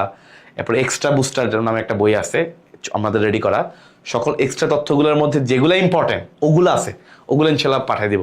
তুমি একটা ওই আমাদের ক্লাসের কথাগুলো শুনবা, যেভাবে যেভাবে আমি পোস্ট করি গাইডলাইনের জন্য, এইচএসসি পর্ব শুরু করবো আমি, দেখবা তখন ইনশাল্লাহ ওইটা ফলো করবা যে আমি কী কী বলতেছি, ওই অনুযায়ী ইনশাল্লাহ আগাবা। লিখে রাখবা, মানে আমার প্রত্যেকটা গাইডলাইন ভিডিও লিখে রাখবা, মাঝে মধ্যে একটা প্যাড রাখবা, লিখে রাখবা যে ভাই কী কী বলতেছে গাইডলাইনে, যেটা তোমার দরকার, তোমার কাছে যেটা দরকার বলে মনে হবে লিখে রাখবা। ইনশাল্লাহ দেখবা এটা ফলো করলেই তোমার কাজ শেষ। তো যা যা লাগে মেডিকেল ভর্তি পরীক্ষার জন্য টার্গেট ডিএমসিতে ইনশাল্লাহ সেটা আছে। সো মেডিকেল ভর্তি পরীক্ষার একটা ভালো প্রিপারেশন নিতে চাইলে টার্গেট ডিএমসি একটা ভরসা হবে ইনশাল্লাহ।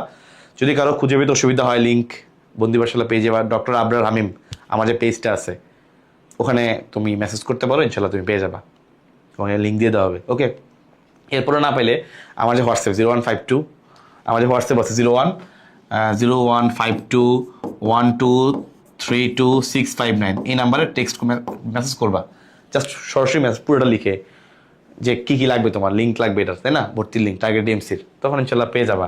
বা যারা ধরো ওই যে আমার যে ওয়ান শট বায়োলজি নোটবুক, যারা আমার ওয়ান শট বায়োলজি নোটবুকটা অর্ডার করতে চাচ্ছ তারাও এখানে মেসেজ করবা, ঠিক আছে, তাহলে ইনশাল্লাহ লিঙ্ক পেয়ে যাবা। আর তাহলে রকমারিতে তুমি ক্যাশ অন ডেলিভারিতে অর্ডার করতে পারবো আরামসে, একদম বায়োলজি প্রথম দ্বিতীয় দুইটা পেপারই একসাথে করে এই নোটবুকের মধ্যে দেওয়া আছে, এবং খুব গোছানো আকারে দেওয়া আছে, অল্প সময়ের মধ্যে অনেক পড়া হবে। ঠিক আছে, খুব বেশি নেই, একদম ওয়ান শট মানে ওয়ান শটই, খুব বেশি দিলে তো ওয়ান শট হলো না, খুব বেশি দিলে তো এটা ওয়ান শট না, এটা পূর্ণাঙ্গ বই হয়ে যাবে, এটা ওয়ান শট। একটা বইয়ের মধ্যে প্রথম দ্বিতীয় দুইটা একসাথে দিছি। ওকে, জাস্ট যেগুলো মাস্ট মানে মাস্ট মাস্ট মাস্ট পড়তেই হবে এগুলো দেওয়া আছে সিকিউর জন্য। এমসিকিউ প্র্যাকটিসের জন্য দিছি অনেকগুলো, বোর্ড কোশ্চেন দিছি, মেডিকেলের কোশ্চেন, ভার্সিটি, ওগুলো দিয়ে দিচ্ছি অল্প প্র্যাকটিসের জন্য। প্র্যাকটিস করতে চাও, ওকে, এখান থেকে কিছু করো। এরপরে যদি তুমি টেস্ট পেপারটা হাতে নাও, দেখবে ইনশাল্লাহ এই ওয়ান শট নোটবুক থেকে তোমার পড়াশোনা অনেক গুছাই গেছে। ওকে, সো যারা যারা অর্ডার করো নাই দ্রুত অর্ডার করে ফেলবা, অল্প মানে অর্ডার করার দুই থেকে 3 দিনের মধ্যে বই চলে যাবে, এটা নিয়ে ডাউট নাই, আমার জিজ্ঞাসা করুন। আর ওরকমই তোমার দায়িত্বে বই পাঠিয়ে দিবে, তোমার টেনশন করার দরকার নাই, ঠিক আছে। আচ্ছা চলো আমরা ইনশাল্লাহ এখন চলে আসি আমাদের এই বক্সটাতে। খেয়াল করে দেখো, ফার্স্টে অ্যাক্টোডার্ম। ভাই দেখো, অ্যাক্টোডার্ম থেকে সব বাইরের জিনিসপত্র কিরকম, দেখো চোখ এবং অন্তঃকরণ। মনে রাখবা সহজ কথায় অধ্যায় 8 সমন্বয় অধ্যায়টা পড়ছো না, সমন্বয় অধ্যায়, এই সমন্বয় অধ্যায়ে যে টপিকগুলো আছে এগুলো সব হচ্ছে অ্যাক্টোডার্ম থেকে আসছে। কিরকম দেখো, চোখ আছে ওখানে, কান আছে ওখানে, এরপরে স্নায়ুতন্ত্র আছে ওখানে, রাইট। তাহলে সমন্বয় অধ্যায় থেকে যা আছে অধ্যায় 8। আর ত্বকের একদম বাইরের অংশ এপিডার্মিস, স্বাভাবিক, একটু মানে বাইরে, তাহলে ত্বকের যে বাইরের স্তরটা এপিডার্মিস, ও থেকে আসছে, অ্যাক্টোডার্ম থেকে আসছে, ঠিক আছে, ফাইন। তো ত্বকের থেকে যে চুল পালক সব বাইরের দিকে, শিং আইস সব বাইরের দিকের অংশ, বাইরের দিকের অংশ সবই অ্যাক্টোডার্ম, অ্যাক্টো মানে বাইরে। ওকে, অ্যাক্টো মানেই বাইরে। এবার দাঁতের এনামেল, একটু মনে রাখবা, দাঁতের এনামেল, তোমার দাঁত চোখ সবাই মোটামুটি পড়ছো, রাইট, বা ছোটবেলায় পড়ছিলে, দাঁত এরকম থাকে না, এরকম দাঁতের মধ্যে থাকে। দাঁতের একদম বাইরের অংশ হচ্ছে এনামেল, আমরা যে দেখতে পাই সাদা রঙে এই করো সবাই, এনামেল। তাহলে যেহেতু দাঁতের বাইরের অংশ বাইরে থেকে আসবে। ওকে, তাহলে বাইরের অংশ বাইরে থেকে আসবে মানে অ্যাক্টোডার্ম থেকে আসবে, শেষ। তাহলে দাঁতের ভিতরে যে ডেন্টিন আছে, ডেন্টিন এটা একটু ভিতরের দিকের, এই ডেন্টিন হচ্ছে একটু ভিতরের দিকের, এই যে ডেন্টিন হচ্ছে একটু ভিতরে, তার মানে বাইরে থেকে না এসে ভিতরের লেয়ার, এই মেসোডার্ম থেকে আসবে। ওকে, এটা পরের লেয়ার থেকে আসবে। ঠিক সেম ভাবে স্কিন, ত্বকের এপিডার্মিস, এপিডার্মিস হচ্ছে ত্বকের উপরের লেয়ারটা। আমরা যদি ত্বককে চিন্তা করি, তাহলে ত্বকের ধরো এই একদম উপরেটা হচ্ছে এপিডার্মিস, এপিডার্মিস, আর এরপরটা হচ্ছে ডার্মিস, এরপরটা হলো ডার্মিস। তাহলে এপিডার্মিসের নিচে কি আছে, ডার্মিস। ওকে, তাহলে খেয়াল করে দেখো, এপিডার্মিসের নিচে আছে ডার্মিস, তাহলে দেখো এই যে পরেরটা থেকে ডার্মিস, এই ঠিক সেম। এনামেলের পরে আছে ডেন্টিন, এই যে দেখো পরেরটা থেকে ডেন্টিন। ওকে, আচ্ছা এখানে একটা জিনিস লিখবা, এখানে মনে রাখবা অধ্যায় 4 রক্ত অধ্যায়টা পড়ছো না, রক্ত অধ্যায়, এই রক্ত অধ্যায় যেগুলো পড়ছো, রক্ত সংবহনতন্ত্র, লসিকাতন্ত্র, এগুলো সব আসছে ম্যাসেডন থেকে। তাহলে ম্যাসেডনের পাশে লিখে রাখবো অধ্যায় 4। আরেকটা খেয়াল করে দেখো, আরেকটা হচ্ছে এই যে এই অধ্যায়, আমাদের এই অধ্যায় ধারাবাহিকতা মানে কি 9, 4, 7, 9, 4, 7, 9। খেয়াল করে দেখো 7 মানে কি, 7 হচ্ছে কঙ্কালতন্ত্র, পেশিতন্ত্র, এগুলো সব হলো ম্যাসেডন মাঝখান থেকে। তো অধ্যায়ের নাম লিখে রাখতে পারা যায়। অধ্যায় 7 হচ্ছে চলনের অধ্যায়টা, চলনের অধ্যায়, এখানে কঙ্কাল পেশি সব এখানে।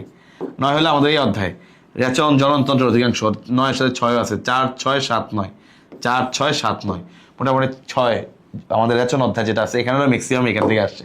ওকে, 4, 6, 7, 9। আচ্ছা, বাকিগুলো হচ্ছে অ্যানোডর্ম। বাকিগুলো কি আছে দেখো, অধ্যায় 3, অধ্যায় 5, এগুলো হচ্ছে এখান থেকে আসছে। এই দেখো 3-এর মধ্যে পাকস্থলী আছে, 3-এর মধ্যে যকৃৎ আছে, 3-এর মধ্যে অগ্নাশয় আছে, 5-এর মধ্যে শ্বসনতন্ত্র আছে, রাইট। এরপরে কিছু গ্রন্থি দিয়ে আছে থাইরয়েড, থাইমাস, এটা একটু খেয়াল রাখো এক্সট্রা করে। তো মোটামুটি আলহামদুলিল্লাহ এই অধ্যায়ের নাম মনে রাখলেই এই বক্স ক্লিয়ার। অধ্যায়ের নাম মনে রাখলে এই বক্স থেকে আর কোনো ঝামেলা নাই। ওকে, তাহলে অধ্যায়ের নাম মনে রাখতে পারলে ইনশাল্লাহ তুমি এটা ভালো করে পারবা। দেখো একদম ইজি। অধ্যায় 3, 5, অধ্যায় 4, 6, 7, 9 একটু বেশি মাঝখানে, স্বাভাবিক, মাঝখানে তো বেশি হবেই, কারণ এখানে 7-এর মধ্যেই কত কিছু আছে। অধ্যায় 8 একদম উপরে, অধ্যায় 8। এরপর ত্বকের 2টা বিষয় বলছি। ত্বকের বাইরে হচ্ছে এপিডার্মিস, ভিতরে ডার্মিস। সো বাইরেটা এই উপর থেকে আসে, ডার্মিসটা পরের লেয়ার থেকে আসে, সিম্পল। আবার দাঁতের বেলা সেম, দাঁতের বাইরে হচ্ছে এনামেল, ভিতরে ডেন্টিন। তো এনামেল বাইরের থেকে আসে, ডেন্টিন ভিতর থেকে আসে, পরের লেয়ার থেকে আসবে, সিম্পল। ঠিক আছে, ইনশাল্লাহ শেষ। 6 তো রেচনতন্ত্র, জননতন্ত্র মানে অধ্যায় 9 আমাদের যেটা পড়তেছি আমরা এখন এটা। তাহলে এই হচ্ছে বক্স, এই হচ্ছে পরিণতি। কোন স্তরের? এটা হচ্ছে নিষেকের পরিণতি না, এটা হচ্ছে 3টা ভ্রূণ স্তরের পরিণতি যদি আসে। তুমি ভুলে গেলেও ইনশাল্লাহ অধ্যায়ের নাম পারলে তুমি লিখে দিয়ে আসতে পারবা। ওকে, একটু 2 মিনিট সময় নিয়ে অধ্যায়ের নামটা মুখস্থ করবা। আচ্ছা, এবার আমরা ইনশাল্লাহ চলে যাবো এখন আইভিএফ পদ্ধতি। খেয়াল করে দেখো, অনেকেরই বাচ্চা কাচ্চা হয় না, তখন তারা হচ্ছে এই আইভিএফ পদ্ধতির সহায়তা নেয়। এখন এই আইভিএফ পদ্ধতি আসলে কিরকম খেয়াল করে দেখো, খুবই ইজি। আমি এটা একদম ইজি করে দেখাবো, যেটা ইনশাল্লাহ পড়াবো, এই তুমি সিরিয়ালটা মনে রাখবা, তাহলে ইনশাল্লাহ হয়ে যাবে। তাহলে খেয়াল করে দেখো, আইভিএফ পদ্ধতি, আইভিএফ পদ্ধতি, in vitro fertilisation. In vitro, in ভিতরে, কার ভিতরে? কাচের পাত্রে, মানে এটা শরীরের বাইরে করে, কাচের পাত্রের ভিতরে। ইন ভিতরে, কার ভিতরে? ওই যে টেস্ট টিউবের ভিতরে, টেস্ট টিউব বেবি বলি আমরা সময়, পেট্রি ডিশের মধ্যে, কিন্তু এমন না যে বাচ্চারা টেস্ট টিউবের মধ্যে বলা হয়। নিষেক প্রক্রিয়াটা ঘটানো হয় ওই কাচের পাত্রে, পেট্রি ডিশে, বুঝতে পারছো? এই জন্য বলে in vitro, in vitro fertilization. কার ভিতরে? মানুষের ভিতরে না, কাচের পাত্রের ভিতরে। ওকে, আচ্ছা, ফার্স্ট অফ অল প্রথম কথা হচ্ছে ফার্স্টে কিভাবে দেখো, 1 নম্বর ধাপ আমি জাস্ট তোমাকে ইনশাল্লাহ একটু সুন্দর একটা মানে গল্পের মতো করে বলে দিই, যেটা মাথায় তোমার থাকে। খেয়াল করো, প্রথম কথা মেয়েদের যে যা ফিমেল এবং মেল, তুমি দুজনে কাজ করবো, রাইট? এটা হচ্ছে মেল চিহ্ন, এটা ফিমেল চিহ্ন। ফার্স্ট অফ অল ফিমেলদের বা নারী দেহে যার থেকে আমি ডিম্বাণু সংগ্রহ করব, যার থেকে আমি মেয়ের থেকে তো ডিম্বাণু সংগ্রহ করি, ছেলের থেকে শুক্রাণু, তো যার থেকে ডিম্বাণু সংগ্রহ করব তার রজচক্রটাকে আমি ওষুধ প্রয়োগের মাধ্যমে রজচক্রটাকে বন্ধ রাখবো। ওষুধ প্রয়োগের মাধ্যমে তার রজচক্র, ফার্স্ট অফ অল তার রজচক্রটাকে বন্ধ রাখবো। হ্যাঁ, এটা হচ্ছে প্রথম কাজ, যে রজচক্রটাকে দমিয়ে রাখবো বা বন্ধ রাখবো। এবং ওষুধ প্রয়োগের মাধ্যমে বন্ধ রাখা বলতে দমিয়ে রাখা আর কি, বন্ধ রাখা বা দমিয়ে রাখা। এবং এটা আসলে আমরা করি হয় তোমার ইনজেকশনের মাধ্যমে করতে পারি, অথবা এমনি স্প্রে, নাকের ভিতরে এখানে স্প্রে, ওই স্প্রে দিয়েও আমরা করতে পারি, ইনজেক্টেবল বা স্প্রে। এর মাধ্যমে আমরা প্রথমেই যে ফিমেলের হচ্ছে আমরা ডিম্বাণুটা কালেক্ট করব, তার রজচক্রটাকে বন্ধ বা দমে রাখবো। সেকেন্ডলি, এখন ঠিক আছে, রজচক্রের কাহিনী বন্ধ আছে, এখন মানে মেনস্ট্রুয়েশন, ওই ব্লিডিং ফেস্টেজ এগুলো বন্ধ আছে। এখন দেখো, বাইরে থেকে ইনজেকশনের মাধ্যমে আমরা তার ভিতরে ফলিকুলার স্টিমুলেটিং হরমোন, এই হরমোনটা প্রয়োগ করব। এই বাইরে থেকে আমরা তার ভিতরে ইনজেক্টেবল এই হরমোনটা প্রয়োগ করব। কার ভিতরে? ফিমেলের ভিতরে। কেন? কারণ এই হরমোনটা ফলিকল স্টিমুলেট করে, ফলিকলগুলোকে গ্রোথ করতে হেল্প করে। কিসের গ্রোথ? এই ফলিকলগুলো যদি গ্রোথ হয়, তখন সেখানে এই হরমোন প্রয়োগের ফলে তার শরীরে বেশি বেশি ডিম্বাণু তৈরি হবে, তাহলে আমরা বাইরে থেকে ফলিকুলার স্টিমুলেটিং হরমোন কেন দিব? যেন বেশি বেশি ডিম্বাণু তৈরি হয়। বেশি বেশি ডিম্বাণু কেন? কারণ একটা হলে তো আমার ওই প্রক্রিয়াটা যে 100% হয়ে যাবে এমন কোনো গ্যারান্টি নাই। সো আমি যেন অনেকগুলো ডিম্বাণু কালেক্ট করতে হবে, অনেকগুলো ডিম্বাণু কালেক্ট করে আমাকে ট্রাই করতে হবে, যেটা ভালো থাকে ওটা আমি রাখবো, বা এগুলোকে আমি দখল রাখলে রাখবো না। এই জন্য বেশি ডিম্বাণু কালেক্ট করতে হয়। এই বেশি ডিম্বাণু কালেকশনের জন্য আমরা কি করবো? বাইরে থেকে ইনজেক্টেবল ফলিকুলার স্টিমুলেটিং হরমোন প্রয়োগ করবো। ওকে, ফলিকুলার স্টিমুলেটিং হরমোন প্রয়োগ করবো। নেক্সট খেয়াল করে দেখো, আচ্ছা তো মোটামুটি এখন ধরো বেশি ডিম্বাণু যেন তৈরি হয়, এই বেশি ডিম্বাণু তৈরির জন্য আমি এটা করলাম। আচ্ছা এখন এই ডিম্বাণু তৈরি হয়েছে মনে করো, এই ডিম্বাণুটাকে কালেক্ট করতে হবে না? তাহলে এখন এই ডিম্বাণুটাকে কালেক্ট করবো। কালেক্ট করার জন্য হচ্ছে ডিম্বাণু চোষণ প্রক্রিয়া, একটা বিশেষ ধরনের যন্ত্রের মাধ্যমে, ডিম্বাণু চোষণ প্রক্রিয়ার মাধ্যমে একটা বিশেষ যন্ত্র দ্বারা, একটা বিশেষ যন্ত্র, স্বাভাবিক একটা বিশেষ যন্ত্র দিয়ে, এটা তো আর এমনি হবে না, একটা বিশেষ যন্ত্র দ্বারা ডিম্বাণু চোষণ প্রক্রিয়ার মাধ্যমে একটা বিশেষ যন্ত্র দ্বারা আমরা ডিম্বাণু কালেক্ট করব। আমরা ডিম্বাণুকে কালেক্ট করবো এবং যেটা পরিপক্ক, যেটা ভালো আছে, এই ভালোটাকে রাখবো। ওকে, ডিম্বাণু সংগ্রহ করব। তাহলে বিশেষ ডিম্বাণু চোষণ প্রক্রিয়া দিয়ে আমরা ডিম্বাণু সংগ্রহ করব একটা বিশেষ যন্ত্র দ্বারা, ঠিক আছে? এবং এই ডিম্বাণুগুলোর মধ্যে যদি কোনো অপরিপক্ক বা হৃষ্টপুষ্ট না হয়, মানে একদম এখনো পরিপক্ক হয় না, ওটা আমরা নিব না। ওকে, তাহলে আমরা এখানে কালেকশনের ক্ষেত্রে আমরা খেয়াল করবো আমরা পরিপক্ক ডিম্বাণু আমরা আসলে কালেক্ট করি। ওকে, বাছাই করে পরিপক্ক ডিম্বাণুটা আমরা সংগ্রহ করব। ফাইন। এখন নর্মালি ফিমেলের কাজ মোটামুটি হয়েছে, এখন মেলের কাজ খেয়াল করে দেখো। মেলের কাছ থেকে আমরা শুক্রাণু সংগ্রহ করব এবং এখানেও সেম, শুক্রাণুগুলোকে যাচাই বাছাই করা হয়। নেয়ার পরে শুক্রাণুগুলোকে যাচাই বাছাই করা হয়। যাচাই বাছাই করে যেটা ধরো সুস্থ, সতেজ, সুস্থ, সবল বা পরিপক্ক, এই ধরনের শুক্রাণুকে আমরা বাছাই করে নিব। শুক্রাণু সংগ্রহ করব, এটা বাবার শরীর থেকে হতে পারে, বা অনেক সময় যাদের বাবা থাকে না, অনেক সময় যাদের ধরো বাবার কোনো কারণে স্পার্ম প্রোডাকশনের সমস্যা, সেক্ষেত্রে দেখা গেছে তোমার এটা বলা হয় যে ডোনার থেকে নেয়, ডোনার থেকে সংগ্রহ করে। সো ডোনার থেকে বা বাবা থেকে যেটাই হয়, শুক্রাণু সংগ্রহ করব। ঠিক আছে, শুক্রাণু সংগ্রহ করে সেটাকে সুস্থ এবং যেগুলো পরিপক্ক আছে এগুলোকে হচ্ছে আমরা সুন্দর করে বাছাই করে নিব, আলাদা করে নিব। ওকে, আচ্ছা এবার তাহলে বুঝতে পারছো, এবার নেওয়ার পরে আমরা এদের মধ্যে মিলন ঘটাবো। শুক্রাণু মিলন ঘটাবো কোথায়? একটা কাচের পেট্রি ডিশ নিব, একটা কাচের পেট্রি ডিশ নিয়ে ওই পেট্রি ডিশের মধ্যে এই শুক্রাণু ডিম্বাণুর মিলন ঘটাবো। কাচের পেট্রি ডিশে শুক্রাণু ডিম্বাণুর মিলন ঘটাবো। ওকে, এবং আমরা অবজার্ভ রাখবো, ভালো মতো অবজার্ভ করব যে পরিপক্ক ভ্রূণটা তৈরি হচ্ছে কিনা। আমরা অবজার্ভ করব যে একদম পরিপক্ক ভ্রূণ তৈরি হচ্ছে কিনা। ওকে, তাহলে আমাদেরকে এটা অবজার্ভ করতে হবে, আমাদেরকে খেয়াল রাখতে হবে যে পরিপক্ক ভ্রূণ তৈরি হচ্ছে কিনা। তাহলে কাচের পেট্রি ডিশে নিয়ে আমরা এই নিষেকটা করছি, মিলন ঘটানো মানে নিষেক ঘটানো, হ্যাঁ নিষেক ঘটাচ্ছি। সেই যে নিষেক ঘটাচ্ছি এই কাচের পাত্রের মধ্যে, নর্মাল বডির বাইরে কিন্তু কাচের পাত্রের ভিতরে, in vitro. That is why it is called in vitro fertilisation. Okay, in vitro fertilisation. ঠিক আছে ভাইয়া, ইনশাল্লাহ পারবো আশা করি। ইন ভিট্রো ফার্টিলাইজেশন তাহলে শেষ হয়ে গেল। তাহলে কাচের পেট্রি ডিশে নিলাম, নিষেক ঘটালাম, অবজার্ভ করবো যে মোটামুটি ভ্রূণ তৈরি হয়েছে, পরিপক্ক ভ্রূণ তৈরি হলো কিনা। ঠিক আছে, মোটামুটি আমাদের লাস্টের দিকে। এবং আমরা আসলে কতক্ষণ ধরে রাখি? আমরা প্রায় 16 থেকে 20 ঘন্টা রাখি। 16 থেকে 20 ঘন্টা ধরে আমরা রাখি। আমরা এটা নিষেকের জন্য কতক্ষণ রাখি? আমরা 16 থেকে 20 ঘন্টা ধরে রাখি। আচ্ছা, যেন নিষেকের জন্য অ্যাটলিস্ট এইটুকু সময় আমরা দিই ওদেরকে নিষেক করার জন্য। আচ্ছা, নেক্সট খেয়াল করে দেখো, মোটামুটি আমাদের কাজ হয়ে গেছে। আমি একটু ছোট করে লিখি, তাহলে এগুলো ছোট করে দিই, তাহলে আমি এই স্লাইডের মধ্যে লিখতে পারবো, তোমারও পরবর্তীতে পড়তে হয়তো ইজি হবে।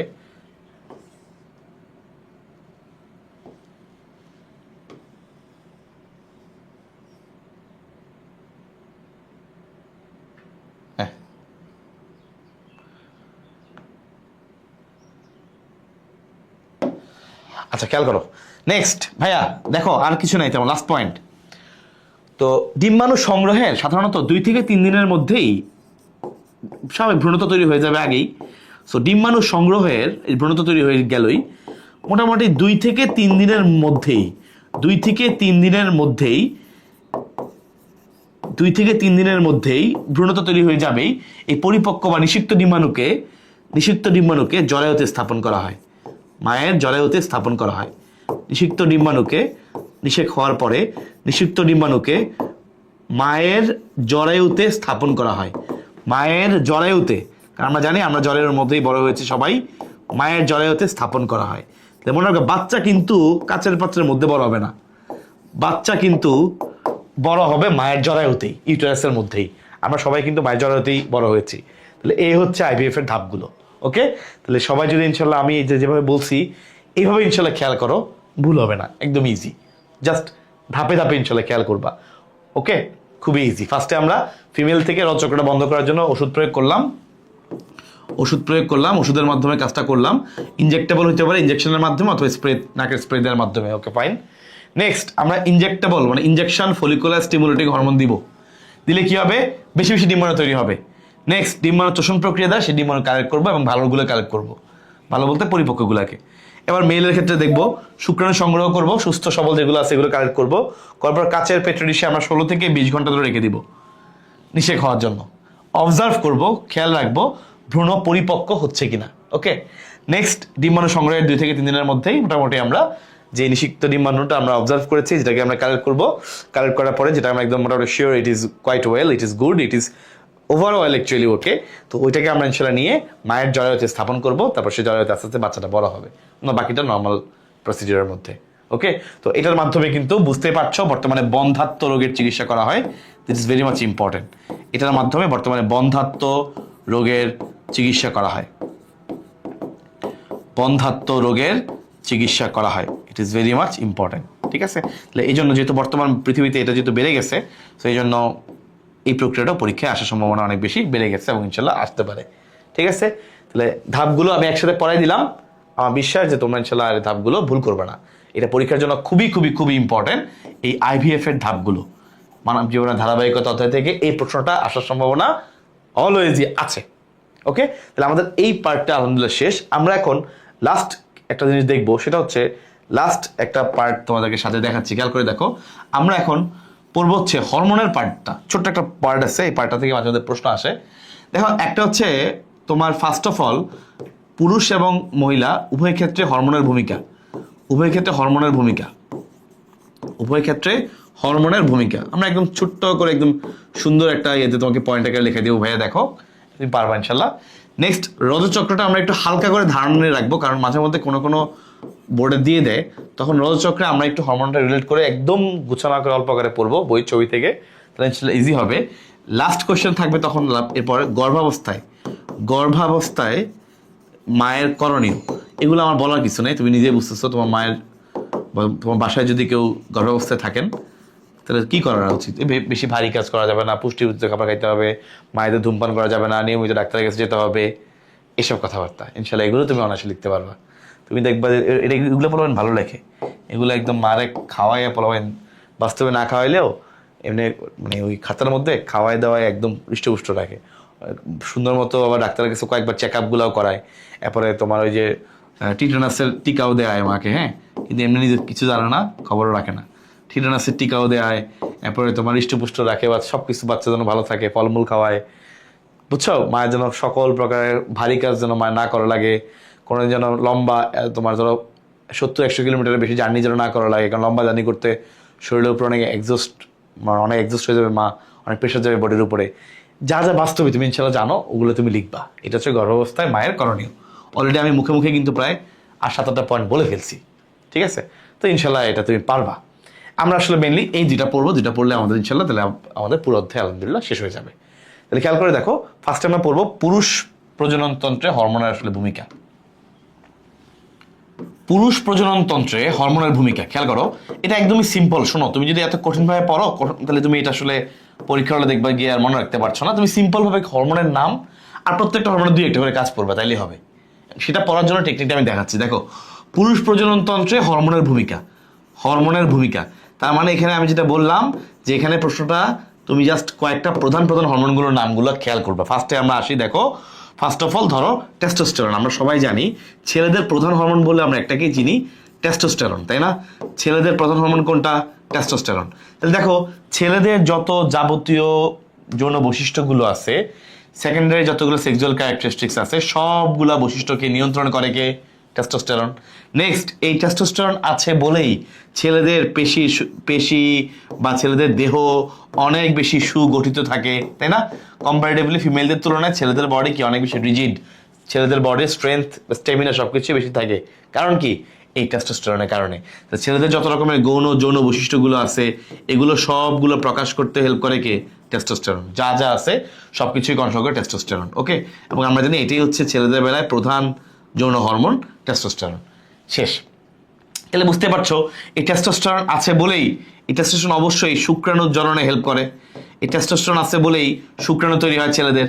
যদি টেস্টোস্টেরনের পরিমাণ কমে যায় শুক্রাণু তৈরি হবে না, শুক্রাণুর পরিমাণ কমে যাবে। Okay fine. এবার আসে দেখো আরেকটা hormone, follicular stimulating hormone. Follicular stimulating hormone ভাইয়া, এই হরমোনটা হচ্ছে ইম্পর্টেন্ট এই জন্য যে এটা হচ্ছে সেমিনিফেরাস নালিকা। শুক্রাশয়ের মধ্যে এই নালিকাগুলো আছে, সেমিনিফেরাস নালিকা, এর মধ্যেই শুক্রাণু তৈরি হয়। এই সেমিনিফেরাস নালিকাকে উদ্বুদ্ধ করে, সেমিনিফেরাস নালিকাকে উদ্দীপিত করে, প্লাস চিহ্ন দিয়ে বুঝেছি উদ্দীপিত। সেমিনিফেরাস নালিকাকে উদ্দীপিত করে যেন সে শুক্রাণু তৈরি করে, তাহলে শুক্রাণু জননে উদ্দীপিত করে সেমিনিফেরাস নালিকাকে, কারণ এর ভিতরেই মূলত শুক্রাণু তৈরি হয়। নেক্সট দেখো লুটিনাইজিং হরমোন, এ হচ্ছে টেস্টোস্টেরন ক্ষরণটাকে উদ্দীপিত করে। এ টেস্টোস্টেরন এই লুটিনাইজিং হরমোন টেস্টোস্টেরন ক্ষরণকে উদ্দীপিত করে। তাহলে লুটিনাইজিং হরমোনের কাজ হচ্ছে স্বয়ং টেস্টোস্টেরন হরমোনটাকে বেশি বেশি ক্ষরণ করা। ওকে, আচ্ছা নেক্সট খেয়াল করে দেখো, আরেকটা হচ্ছে তোমার অ্যান্ড্রোস্টেরন। অ্যান্ড্রোস্টেরন অ্যান্ড্রোস্টেরন অ্যান্ড্রোস্টেরন এটা কি? এটা ছেলেদের একটা, ছেলেদেরই হরমোন, মেয়েদের এটা নাই। এটা হচ্ছে ছেলেদের ক্ষেত্রে, মেয়েদের নাই বলতে কি মেইনলি ছেলেদের ক্ষেত্রে কন্ট্রোল করে, সবগুলোই সবার মধ্যে আছে, অল্প বেশি পার্থক্য হয়। এটা ছেলেদের বিভিন্ন গৌণ যে যৌন বৈশিষ্ট্যগুলো আছে এগুলো লক্ষণ প্রকাশ করতে হেল্প করে, গৌণ যৌন বৈশিষ্ট্যগুলা প্রকাশ করতে সহায়তা করে অ্যান্ড্রোস্টেরন। ওকে, আর আরেকটা হরমোন হচ্ছে লাস্ট, তুমি ইনশাল্লাহ মনে রাখতে পারো, সেটা হচ্ছে most probably gonadotropin. I think এটা হচ্ছে লুটিওট্রফিক হরমোন। এটা একটু খেয়াল রাখতে পারো, এটা ফিমেলদের ক্ষেত্রে আমরা একটু স্পেশাল কাজ করবো, বাট মেলদের ক্ষেত্রে তেমন আহামরিক কাজ নাই। লুটিওট্রফিক হরমোন এটা হচ্ছে মেলদের ক্ষেত্রে, এই হরমোনটা হচ্ছে গৌণ যে যৌন অঙ্গগুলো আছে এই যৌন অঙ্গগুলোর বিকাশ ঘটায়, যৌন অঙ্গের বিকাশ, এবং এগুলো সক্রিয়তা বজায় রাখতে সহায়তা করে। এই হচ্ছে ছেলেদের হরমোনগুলো। তাহলে মোটামুটি এটা আমাদের কমন পড়া, কিন্তু আগের টেস্টোস্টেরন এটা সবার আগের পড়া। আমার মনে হয় এটা নিয়ে কারো মানে এগুলা কারো প্যাচ লাগার কথা না, এটা আমাদের আগের পড়া। ওরে আল্লাহ, এই কি অবস্থা! ওকে, এটা আমাদের আগের পড়া। ওকে ঠিক আছে, এটা আমাদের আগের পড়া। টেস্টোস্টেরন আমরা আগে ইনশাআল্লাহ পড়বো, আমরা আগে পারি। নর্মাল যে বৈশিষ্ট্যগুলো ফিমেল মানে মেল যত বৈশিষ্ট্য আছে সবই টেস্টোস্টেরন কন্ট্রোল করে। Follicular stimulating hormone, luteinising hormone, দুইটাই কিন্তু খুবই ইম্পর্টেন্ট। দুইটাই পিটুইটারি গ্রন্থি থেকে বের হয়, পিটুইটারি গ্রন্থি থেকে। তাহলে পিটুইটারি গ্রন্থি থেকে এই দুইটা হরমোন বের হয়ে এরা গিয়ে কাজ করে শুক্রাশয়ে। কিন্তু মনে রাখবা এই দুইটা হরমোন পিটুইটারি গ্রন্থি থেকে বের হয়, ঠিক আছে, এইগুলোকে উদ্দীপিত করে হাইপোথ্যালামাস থেকে বের হয় গোনাডোট্রপিন রিলিজিং হরমোন। এই হরমোনের কাজ হচ্ছে এই পিটুইটারি গ্রন্থিকে উদ্দীপিত করা। কেন উদ্দীপিত করবে? যেন পিটুইটারি গ্রন্থি এই হরমোনগুলোকে নিঃসরণ করে, বুঝছো? তাহলে এর কন্ট্রোল করার জন্য, পিটুইটারি কন্ট্রোল করার জন্য আবার আরেকটা হরমোন আছে, নাম কি এর? Gonadotropin releasing hormone. ওকে আচ্ছা ফাইন, লাস্টে এই দুইটা গেল, এটা দুইটাই খুব ইজি, গৌণ যৌন বৈশিষ্ট্য নিয়ে তোমার কাজটা আর ইজি হয়ে গেল। এখন আমরা দেখব যে স্ত্রী প্রজনন তন্ত্রে হরমোনের কি ভূমিকা আছে। স্ত্রী প্রজনন তন্ত্রে হরমোনের ভূমিকা, এখানে অনেকগুলো হরমোন আছে এবং এগুলো খুবই ইজি। স্ত্রী প্রজনন তন্ত্রে হরমোনের ভূমিকা ভাইয়া খেয়াল করে দেখো, মানে মোট কথা স্ত্রী প্রজনন তন্ত্রে আসলে হরমোনের ভূমিকাগুলো আমরা বেশি পড়ি, কারণ এখানে বেশি ফাংশন, যেহেতু স্ত্রী প্রজনন তন্ত্রের সাথে বাচ্চা জন্মদান এগুলো অনেক সব কিছু জড়িত, এই জন্য এটাতে বেশি গুরুত্ব দিয়ে পড়তে হবে। খুবই সিম্পল। ফার্স্ট অফ অল বুঝতেই পারছো গোনাডোট্রপিন রিলিজিং হরমোন, এটা হচ্ছে, এটা এখানেও আছে সেম, এটা এখানেও পিটুইটারি গ্রন্থিকে উদ্দীপিত করবে। পিটুইটারি গ্রন্থিকে যদি উদ্দীপিত করে, পিটুইটারি গ্রন্থি থেকে রিলিজ হবে, তুমি জানো, ফলিকুলার স্টিমুলেটিং হরমোন এবং luteinising hormone, right? Follicular stimulating hormone এবং লুটিনাইজিং হরমোন। আচ্ছা, সেকেন্ডলি এই যে ফলিকুলার স্টিমুলেটিং হরমোন, সে কি করে? ডিম্বাশয়ের ফলিকলের পূর্ণতা দান করে। এই ডিম্বাশয়ের ভিতরে যে ফলিকল আছে, যেই ফলিকল থেকেই তো আলটিমেটলি ডিম্বপাত হবে। এই ডিম্বাশয়ের ফলিকলগুলোকে পূর্ণতা দান করে, ফলিকলগুলোর বিকাশ করে, ফলিকলগুলোকে পূর্ণতা দান করে, যার কারণে ডিম্বাণু তৈরি হওয়াটা ইজি হয়। এখান থেকে তো ডিম্বাণু তৈরি হবে। নেক্সট লুটিনাইজিং হরমোন, এ হচ্ছে কর্পাস লুটিয়াম তৈরি করে, এই মূলত ডিম্বপাত ঘটায়, ডিম্বপাত ঘটিয়ে সে কর্পাস লুটিয়াম তৈরি করে। এই কর্পাস লুটিয়ামটা আবার ইম্পর্টেন্ট, ওখান থেকে আবার ইস্ট্রোজেন প্রোজেস্টেরন তৈরি হয়। আচ্ছা নেক্সট আরও কিছু ভূমিকা আছে। 4 নম্বর খেয়াল করো, আমরা জানি ফিমেল প্রধান যেই যৌন হরমোনটার নাম হচ্ছে ইস্ট্রোজেন। তাহলে মেয়েদের যাবতীয় বৈশিষ্ট্য, গৌণ যৌন বৈশিষ্ট্যগুলো যা আছে বা ফিমেল বৈশিষ্ট্যগুলোকে মেনলি কন্ট্রোল করে কে? ইস্ট্রোজেন। নেক্সট মেয়েদের যে রজচক্র, এই রজচক্রের জন্য মেইন প্রধান দায়িত্ব হচ্ছে ইস্ট্রোজেন। ওকে আচ্ছা নেক্সট এরপর চলে আসে দেখো 5 নাম্বার দিয়ে একটু আলাদা কালার দিয়ে লিখতেছি, প্রোজেস্টেরন।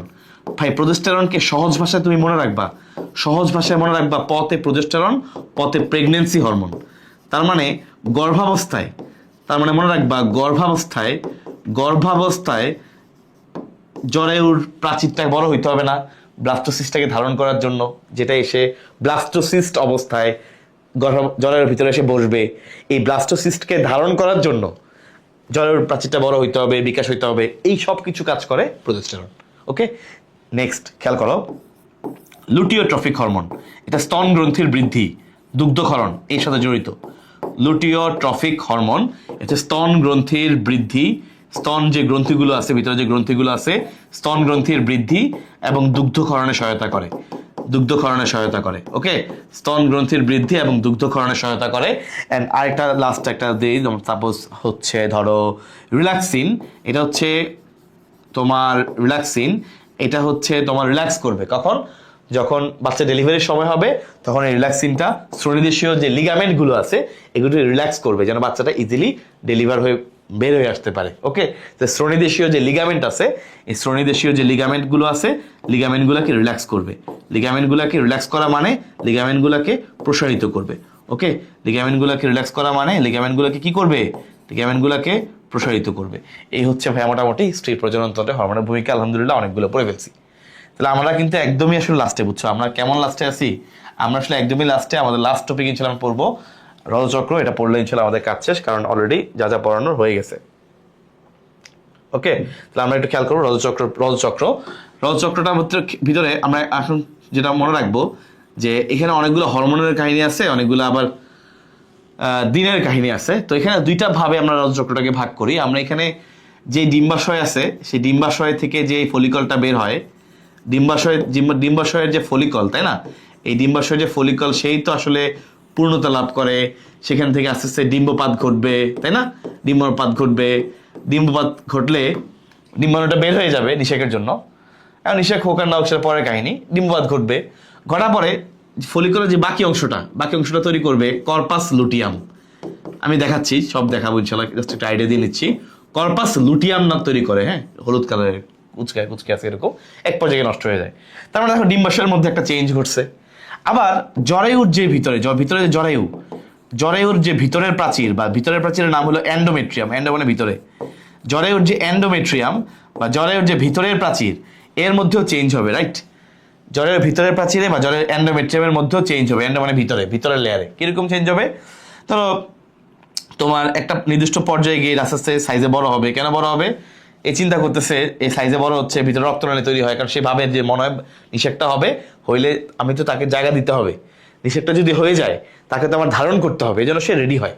পরে যখন দেখি রে না, অবস্থা ভালো না, নিষেকটাই হয়নি, তখন আস্তে আস্তে সে ক্ষয় হওয়া শুরু হয়, ব্লিডিং ফেজ চলতে থাকে, বুঝছো? আস্তে আস্তে সে ক্ষয় হয়ে যায়। ওকে, এই হচ্ছে আসলে দুইটা মিলেই হচ্ছে রজচক্র। এবং এই চক্রটাতে টোটালি সময় লাগে অ্যাভারেজ 28 দিন। তবে এটা ভেরি করে, কারো 24 থেকে কারো 32 দিন। আমরা এটা অ্যাভারেজ হিসেবে আমরা 28 দিন ধরে নিই। মোটামুটি ভেরি করতে পারে, বুঝছো? ভেরি করতে পারে, মানে আমরা একটা গড়ে আমরা 28 দিন ধরে নিই। তাহলে দেখো রজচক্রে বা মেনস্ট্রুয়াল সাইকেলে ডিম্বাশয়ের মধ্যে যেরকম পরিবর্তন হয়, জরায়ুর এন্ডোমেট্রিয়ামে পরিবর্তন হয়। ডিম্বাশয়ের পরিবর্তনটা কি? ডিম্বাশয়ের মধ্যে একটা ফলিকল আকারে বড় সড়ো হলো, এখান থেকে ডিম্বপাত হলো, হওয়ার পরে কর্পাস লুটিয়াম তৈরি হবে, একবারে এটা নষ্ট হয়ে যাবে, শেষ। কিন্তু জরায়ুর ভিতরে কি হবে? ভিতরের প্রাচীরটা আস্তে আস্তে বড় হবে, ভিতরে রক্তনালী থাকবে, রক্তনালীগুলো পুনর্গঠন হবে, মানে সবকিছু বাড়বে। কারণ সে তো ভাবতেছে মনে হয় এখন এই যে বাচ্চাটাকে ধারণ করতে হবে, ব্লাস্টোসিস্ট অবস্থাটাকে ধারণ করতে হবে। তো এই জন্য সে আকারে বড় হয়। যখন লাভ নাই, কিন্তু সে কিছু হয় নাই, তখন সে আস্তে আস্তে ধ্বংস হয়ে যায়। মানে উপরে যে লেয়ারটা আছে এটা শেডিং হয়ে ঝরে পড়ে যায়। এই ঝরে পড়ে যায়, এটাই ব্লিডিং রূপে দেখা যায়। এটাই বলা হয় মেনস্ট্রুয়েশন বা রজচক্র। হ্যাঁ, এটাই হচ্ছে সেই মেনস্ট্রুয়েশন। সো এটা ভেরি মাচ ইম্পর্টেন্ট। এটা না হলে আমরা কেউই আসলে আমাদের জন্ম হইতো না, কারণ আমরা আল্লাহর মতো তৈরি হয়েছে আমাদের মায়ের শরীরের ভিতরে। এবং এখানে খুব চমৎকার ওয়েতে এই ভিতরের পরিবেশটা রেডি হয়, এবং এই পরিবেশ রেডি হয় বলেই জলের ভিতরে একটা বাচ্চা সুন্দর মতো আল্লাহর মতো বড় হইতে পারে। Okay, so it is very much important. চলো আমরা একটু সরাসরি চার্ট থেকে আমরা চলে দেখে ফেলি। খেয়াল করে দেখো, এই যে মেনস্ট্রুয়েশন, এটাকে বেসিক্যালি আমরা এই যে খেয়াল করে দেখো, সেখানে দুই ধরনের পরিবর্তন। সবাই একটু ভালো করে খেয়াল করো, এখানে দুই ধরনের পরিবর্তন। একটা হচ্ছে ডিম্বাশয়ের মধ্যে ডিম্বাশয় চক্র, আর একটা হচ্ছে জরায়ুর মধ্যে জরায়ুর চক্র। ওকে, ফার্স্টে দেখো 28 দিনের মধ্যে মাঝখানে ভাগ করছে 14 নম্বর দিন। তো খেয়াল করে দেখো, প্রথম যে পার্টটা, এই যে এতটুক পার্ট, তুমি দেখতেছো, এই প্রথম পার্ট কালো করে দেওয়া আছে, এটাকে বলে রজস্রাবীয় পর্যায়। কি বলা হয়? রজস্রাবীয় পর্যায়। এই পর্যায়টা সাধারণত 3 থেকে 6 দিন চলে। 3 থেকে 6 দিন চলে। 3 থেকে 6 দিন এটা কি আসলে? ধরো ব্লিডিং হয়ে গেছে, ওই যে আগের ধাপে সে রেডি হয়েছিল, এই রেডি হওয়ার পরে এখন বাচ্চা নিষেকার হয় না, এক পর্যায়ে গিয়ে সে বলছে না ব্লিডিং যে হয়ে গেছে, এই সবকিছু ঝরে গেছে, খসে পড়ছে, এই খসে পড়াটা বা ব্লিডিং হওয়াটা, এই ব্লিডিং ফেজটাকে বলা হয় রজস্রাবীয় পর্যায়। 3 থেকে 6 দিন, বুঝছো? এটা হচ্ছে আগের ফেজের এই অর্ধেকটা। আগের বলতে আগের ফেজের একটু অংশ, মানে আগে যে সুন্দর প্রক্রিয়াটা হয়েছিল, হওয়ার পরে ব্লিডিং হয়েছে, ব্লিডিং এর একটু অংশ এখানে আর একটু অংশ ওখানে। তো এটা নাটক না করলেও হয়তো, খেয়াল করে দেখো, কিছু করার নাই, ওদের সাথে মিলাই করতে হয়েছে। আচ্ছা, নেক্সট দেখো বর্ধনশীল পর্যায়। বুঝতেই পারছো এখানে আস্তে আস্তে যে বাড়তেছে, এখানে আস্তে আস্তে বাড়ে, এই বাড়তেছে। ওকে, এই যে দেখো বলছিলাম না নিচের আস্তে আস্তে ভিতরের যে লেয়ারটা এন্ডোমেট্রিয়ামটা, এটা আস্তে আস্তে বাড়ে, এটার ভিতরে সবকিছু আস্তে আস্তে বিকশিত হয়, এটাকে আমরা বলি বর্ধনশীল পর্যায়। তাহলে এই বিকশিত হওয়া বা বর্ধন হওয়া, এই বর্ধন হওয়ার ক্ষেত্রে আমরা খেয়াল রাখবো, এই বর্ধনশীল পর্যায়ে যে হরমোনটা মেনলি কাজ করে সেটা হচ্ছে ইস্ট্রোজেন। আমরা খুব বেশি হরমোনের নাম এখানে পড়বো না, কারণ খুব বেশি পড়লে তুমি মনে রাখতে পারবে না। তুমি ইনশাল্লাহ একটা দুটো করে মনে রাখবা, এই বর্ধনশীল পর্যায়ে কাজ করে ইস্ট্রোজেন। ওকে, সাথে মনে রাখবা ইস্ট্রোজেনের সাথে follicle stimulating hormone, luteinising hormone, এগুলো কম বেশি আসেই, এগুলো টুকটাক আসেই, তো তুমি এগুলো লিখলে অসুবিধা হবে না। বাট ইস্ট্রোজেন হচ্ছে এখানে মেইনলি এটার বর্ধনশীল পর্যায়ে, মানে এই যে ভিতরের লেয়ারটা যে বড় হচ্ছে, এই বড় হইতে মেইনলি হেল্প করে কে? ইস্ট্রোজেন। 12 নম্বর দিনে, মনে রাখবে 12 নম্বর দিনে, 12তম দিনে লুটিনাইজিং হরমোন, এই যে হরমোনটা, এটার ক্ষরণ সবচেয়ে বেশি হয়, সর্বোচ্চ হয়, তখনই ডিম্বপাত ঘটে। 14 নম্বর দিনে আস্তে আস্তে 12 নম্বর দিনে লুটিনাইজিং হরমোনের পরিমাণ সবচেয়ে বেশি বেড়ে যায়, তখন আস্তে আস্তে 1-2 দিনের মাথায়, 14 নম্বর দিনের মাথায় তখন ডিম্বপাত ঘটে। ওকে, এই যে লুটিনাইজিং হরমোনের পরিমাণ অনেক বেশি বেড়ে যায়, এটাকে বলে luteinising hormone surge, LH surge বলে। দরকার নাই, তুমি মনে রাখবা যে বর্ধনশীল পর্যায়ে মেইনলি কাজ করে কে? ইস্ট্রোজেন হরমোন, সাথে follicular stimulating hormone, luteinising hormone as usual আছে। লুটিনাইজিং হরমোনের পরিমাণ সর্বোচ্চ হয় 12 নম্বর দিনে, পরে আস্তে আস্তে আবার কমা শুরু করবে। ওকে, তাহলে এটা গেল বর্ধনশীল পর্যায়ে। এখন দেখো একটা পর্যায়ে আছে ক্ষরণশীল পর্যায়, এখানে মোটামুটি সে তো এখন পরিবেশটা রেডি হয়ে গেল, এই অবস্থায় তার ভিতর থেকে বিভিন্ন ধরনের হরমোন বের হবে। কি কি হরমোন বের হবে? মেইনলি ইস্ট্রোজেন আছে, ইস্ট্রোজেনের সাথে মেইনলি এই পর্যায়ে এই যে তো বের হবে প্রোজেস্টেরন। মেইনলি কে বের হবে? প্রোজেস্টেরন, সাথে follicular stimulating hormone, luteinising hormone, এগুলো টুকটাক চলতে থাকে, বাট প্রোজেস্টেরনের কারণে সাপ্রেস থাকে। তাহলে খেয়াল করে দেখো ইস্ট্রোজেন এবং প্রোজেস্টেরন, বাট মেইনলি প্রোজেস্টেরন। এই প্রোজেস্টেরনের কাজ হচ্ছে গর্ভাবস্থার ভিতরে এই যে এন্ডোমেট্রিয়ামটাকে একদম ফাইনালি রেডি করা, উপযুক্ত পরিবেশ, রক্তনালীর সংখ্যা বাড়ে, ভিতরে বিভিন্ন পদার্থ ক্ষরণ হয়, সবকিছু মিলে রেডি করে, যে গর্ভাবস্থার জন্য, প্রেগনেন্সির জন্য তাকে রেডি করে। তাই মনে রাখবা ক্ষরণশীল পর্যায়ে, এই ক্ষরণশীল পর্যায়ে কোন দুইটা হরমোন কাজ করে? আমরা ক্ষরণশীল পর্যায়ে আমরা দিব দুইটা, একটা হচ্ছে ইস্ট্রোজেন আর একটা হচ্ছে প্রোজেস্টেরন। অল্প পরিমাণে প্রোজেস্টেরন, বুঝছো? খুব বেশি পরিমাণ প্রোজেস্টেরন না, অল্প পরিমাণে প্রোজেস্টেরন ক্ষরণ হয়। ওকে, অল্প পরিমাণ প্রোজেস্টেরন ক্ষরণের সাথে এই যে এফএসএইচ, এলএইচ এগুলো কম বেশি চলতে থাকে, এগুলো নিয়ে ডাউট নাই। একদম লাস্টে গিয়ে মোটামুটি ক্ষরণ টরণ শেষ, একদম লাস্টে গিয়ে সকল হরমোন ডাউনফল, কারণ যখন থেকে নিষেকার হয় নাই, কর্পাস লুটিয়ামটা নষ্ট হয়ে যাচ্ছে, একদম লাস্টে গিয়ে, আমি আগে নিচেরটা পড়াচ্ছি, একদম লাস্টে গিয়ে সকল হরমোন ডাউনফল, সকল হরমোন হচ্ছে কমে যায়, তখন আসলে ব্লিডিং হয়। এই যে এখান থেকে ব্লিডিং শুরু হইলো, এই যে বাকিটা শেষ হবে, যে এই জায়গাটাই হচ্ছে এই জায়গাটা, এখান থেকে কাট করা, বুঝছো? মানে এই জায়গাটা কাট করে এদিকে দেখাইছে, মানে আরেকটা প্রক্রিয়া যে চলমান আছে যে বোঝানোর জন্য ওইটা কাট করে এদিকে আনা, বুঝছো?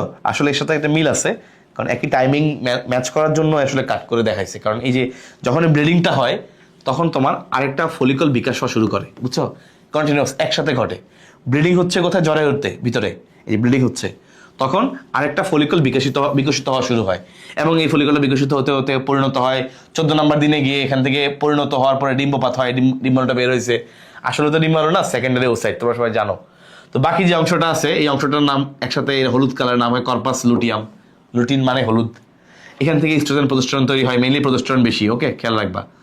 আস্তে আস্তে এটা ক্ষয়িষ্ঠ হয়ে এক পর্যায়ে আস্তে আস্তে 28 নম্বর দিনে গিয়ে মোটামুটি ধ্বংস হয়ে যায়, শেষ। ওকে, এই হচ্ছে প্রসিডিওর। তাহলে ডিম্বাশয়টা তো খুবই ইজি, বাট এখানে এই হরমোনের এই যে জায়গাটা খেয়াল রাখবা। তাহলে বর্ধনশীল পর্যায়ে প্রধানত কোন হরমোনটা কাজ করে? মনে রাখবা ইস্ট্রোজেন। আর 12 নম্বর দিনে এলএইচ এর পরিমাণ সবচেয়ে বেশি বেড়ে যায়। তাহলে 12তম দিনে এলএইচ এর পরিমাণ সবচেয়ে বেশি বেড়ে যায়। ওকে, এটা গেল। আর ক্ষরণশীল পর্যায়ে ইস্ট্রোজেন এবং প্রোজেস্টেরন, মানে ইস্ট্রোজেনের পরিমাণ খুবই কম, ইস্ট্রোজেন খুবই কম পরিমাণে থাকে, মেইনলি প্রোজেস্টেরনের পরিমাণ অনেক বেশি থাকে, সেই মূলত এটাই কন্ট্রোল করে, যেন তাকে আমরা বলি প্রেগনেন্সি হরমোন। নেক্সট খেয়াল করে দেখো, লাস্টে যে ব্লিডিং ফেজ, রজস্রাবী পর্যায়ে, এখানে গিয়ে একদম সকল হরমোন একদম কমে যায়, নিম্নমাত্রা থাকে, তখনই ব্লিডিংটা হয়। তো এখানে টাইম ডিউরেশনটা ইম্পর্টেন্ট। 3 থেকে 6 দিন হচ্ছে ব্লিডিং ফেজ, 7 থেকে 14 দিন হচ্ছে বর্ধনশীল ফেজ, আর বাকি ক্ষরণশীল, বাকিটা 15 থেকে 28 নম্বর দিন হচ্ছে ক্ষরণশীল পর্যায়। তাহলে আশা করি ইনশাল্লাহ তোমরা এটাও ইনশাল্লাহ পারবা। তো যেভাবে আমি দেখাইছি, অন্তপক্ষে এই কথাগুলো যদি তুমি প্রত্যেকটা পয়েন্টে তুমি যে এটা এত দিন, এখানে প্রথম হরমোন এইটা, 12 নম্বর দিনে এটা ক্ষরণ হয়, 14 নম্বর দিনে ডিম্ববাত ঘটে, 4-5 লাইন হয়ে গেছে অলরেডি। আবার ক্ষরণশীল পর্যায়ে এখানে ইস্ট্রোজেন কম, প্রোজেস্টেরন বেশি থাকে, ভিতরে গর্ভাবস্থার মতো অনুকূল পরিবেশ তৈরি হয়, সবকিছুর মানে ভিতরে ক্ষরণ বাড়ে, রক্তনালীর সংখ্যা বাড়ে। ওকে, এটা লিখলা। এরপরে একই সাথে এটা তো জরায়ুতে, একই সাথে ডিম্বপাতের পরবর্তীতে বাকি অংশটুকু ডিম্বাণু বের হয়ে যাওয়ার পরে বা সেকেন্ডারি ওসাইট বের হয়ে যাওয়ার পরে বাকি অংশটুকু কর্পাস লুটিয়ামে পরিণত হয়। আস্তে আস্তে কর্পাস লুটিয়াম ধ্বংস হতে থাকে, হ্যাঁ, সাইজ ছোট হতে থাকে। কর্পাস লুটিয়াম থেকে মূলত ইস্ট্রোজেন প্রোজেস্টেরন তৈরি হয়, 4-5 লাইন উপরে হয়ে গেছে। একবারে ব্লিডিং ফেজ, সকল হরমোনের পরিমাণ কমে যায়, এত দিন থেকে এত দিন পর্যন্ত পরিমাণ জলের ভিতর থেকে যা যা জলের ভিতরে এন্ডোমেট্রিয়ামের ভিতর যে লেয়ারটা মানে এন্ডোমেট্রিয়াম প্রাচীরটা ক্ষয় হওয়া শুরু হয়। ওকে, এতদিন ধরে ব্লিডিং ফেজ চলতে থাকে, সকল হরমোন কম পরিমাণে থাকে, তাহলে ইনশাল্লাহ অনায়াসে তুমি লিখতে পারবা। কারণ তুমি খুব বেশি এটা থেকে কিন্তু তুমি যদি চিন্তা করো আমি 1 পৃষ্ঠা ধরে লিখবো, সময় পাবা না। তুমি এই 2 ছবি আঁকলেই দেখবা যে বইয়ের অলরেডি খাতার অর্ধেক শেষ। এবার ইনশাল্লাহ উপরে 1 প্যারা, লাস্টের দিকে আরেক প্যারা, 2 প্যারা, 3 প্যারা, মোটামুটি মিলায় 3টা ফেজ থেকে, প্রত্যেকটা ফেজ থেকে 3-4 লাইন করে লিখবা। এবং আমি যা বলছি 3-4 লাইন তুমি ইনশাল্লাহ অনায়াসে লিখতে পারবা। ওকে, আচ্ছা, এরপর যদি এটা ডিটেলসে তোমাদের প্রয়োজন হয়, তোমরা ইনশাল্লাহ আমার একটা ক্লাস এই যে চক্রের উপর দেওয়া আছে, ইউটিউবে ইনশাল্লাহ দেওয়া আছে, তোমরা একটু এটা করে নিও। ওইটা পার্টটুকু দেওয়া লাগলে আমি দেওয়া না থাকলে আমি দেখে এটা কার্টটুকু দিয়ে দিব। যদি কারো প্রয়োজন হয় ডিটেইলসে ভাই A to Z, তাহলে ইনশাল্লাহ ওখানে দেখতে পারো। তাহলে তোমার ওইটা মোটামুটি কাজ হয়ে যায়। বাট ওয়ান শটের জন্য ইটস এনাফ। ইনশাল্লাহ তুমি জাস্ট প্রত্যেকটা পয়েন্ট থেকে যে কয়েকটা করে পয়েন্ট লিখবা। এটা ডিম্বাশয়ের মধ্যে পরিবর্তন, এটা হচ্ছে জরায়ুর মধ্যে পরিবর্তন, তাই না?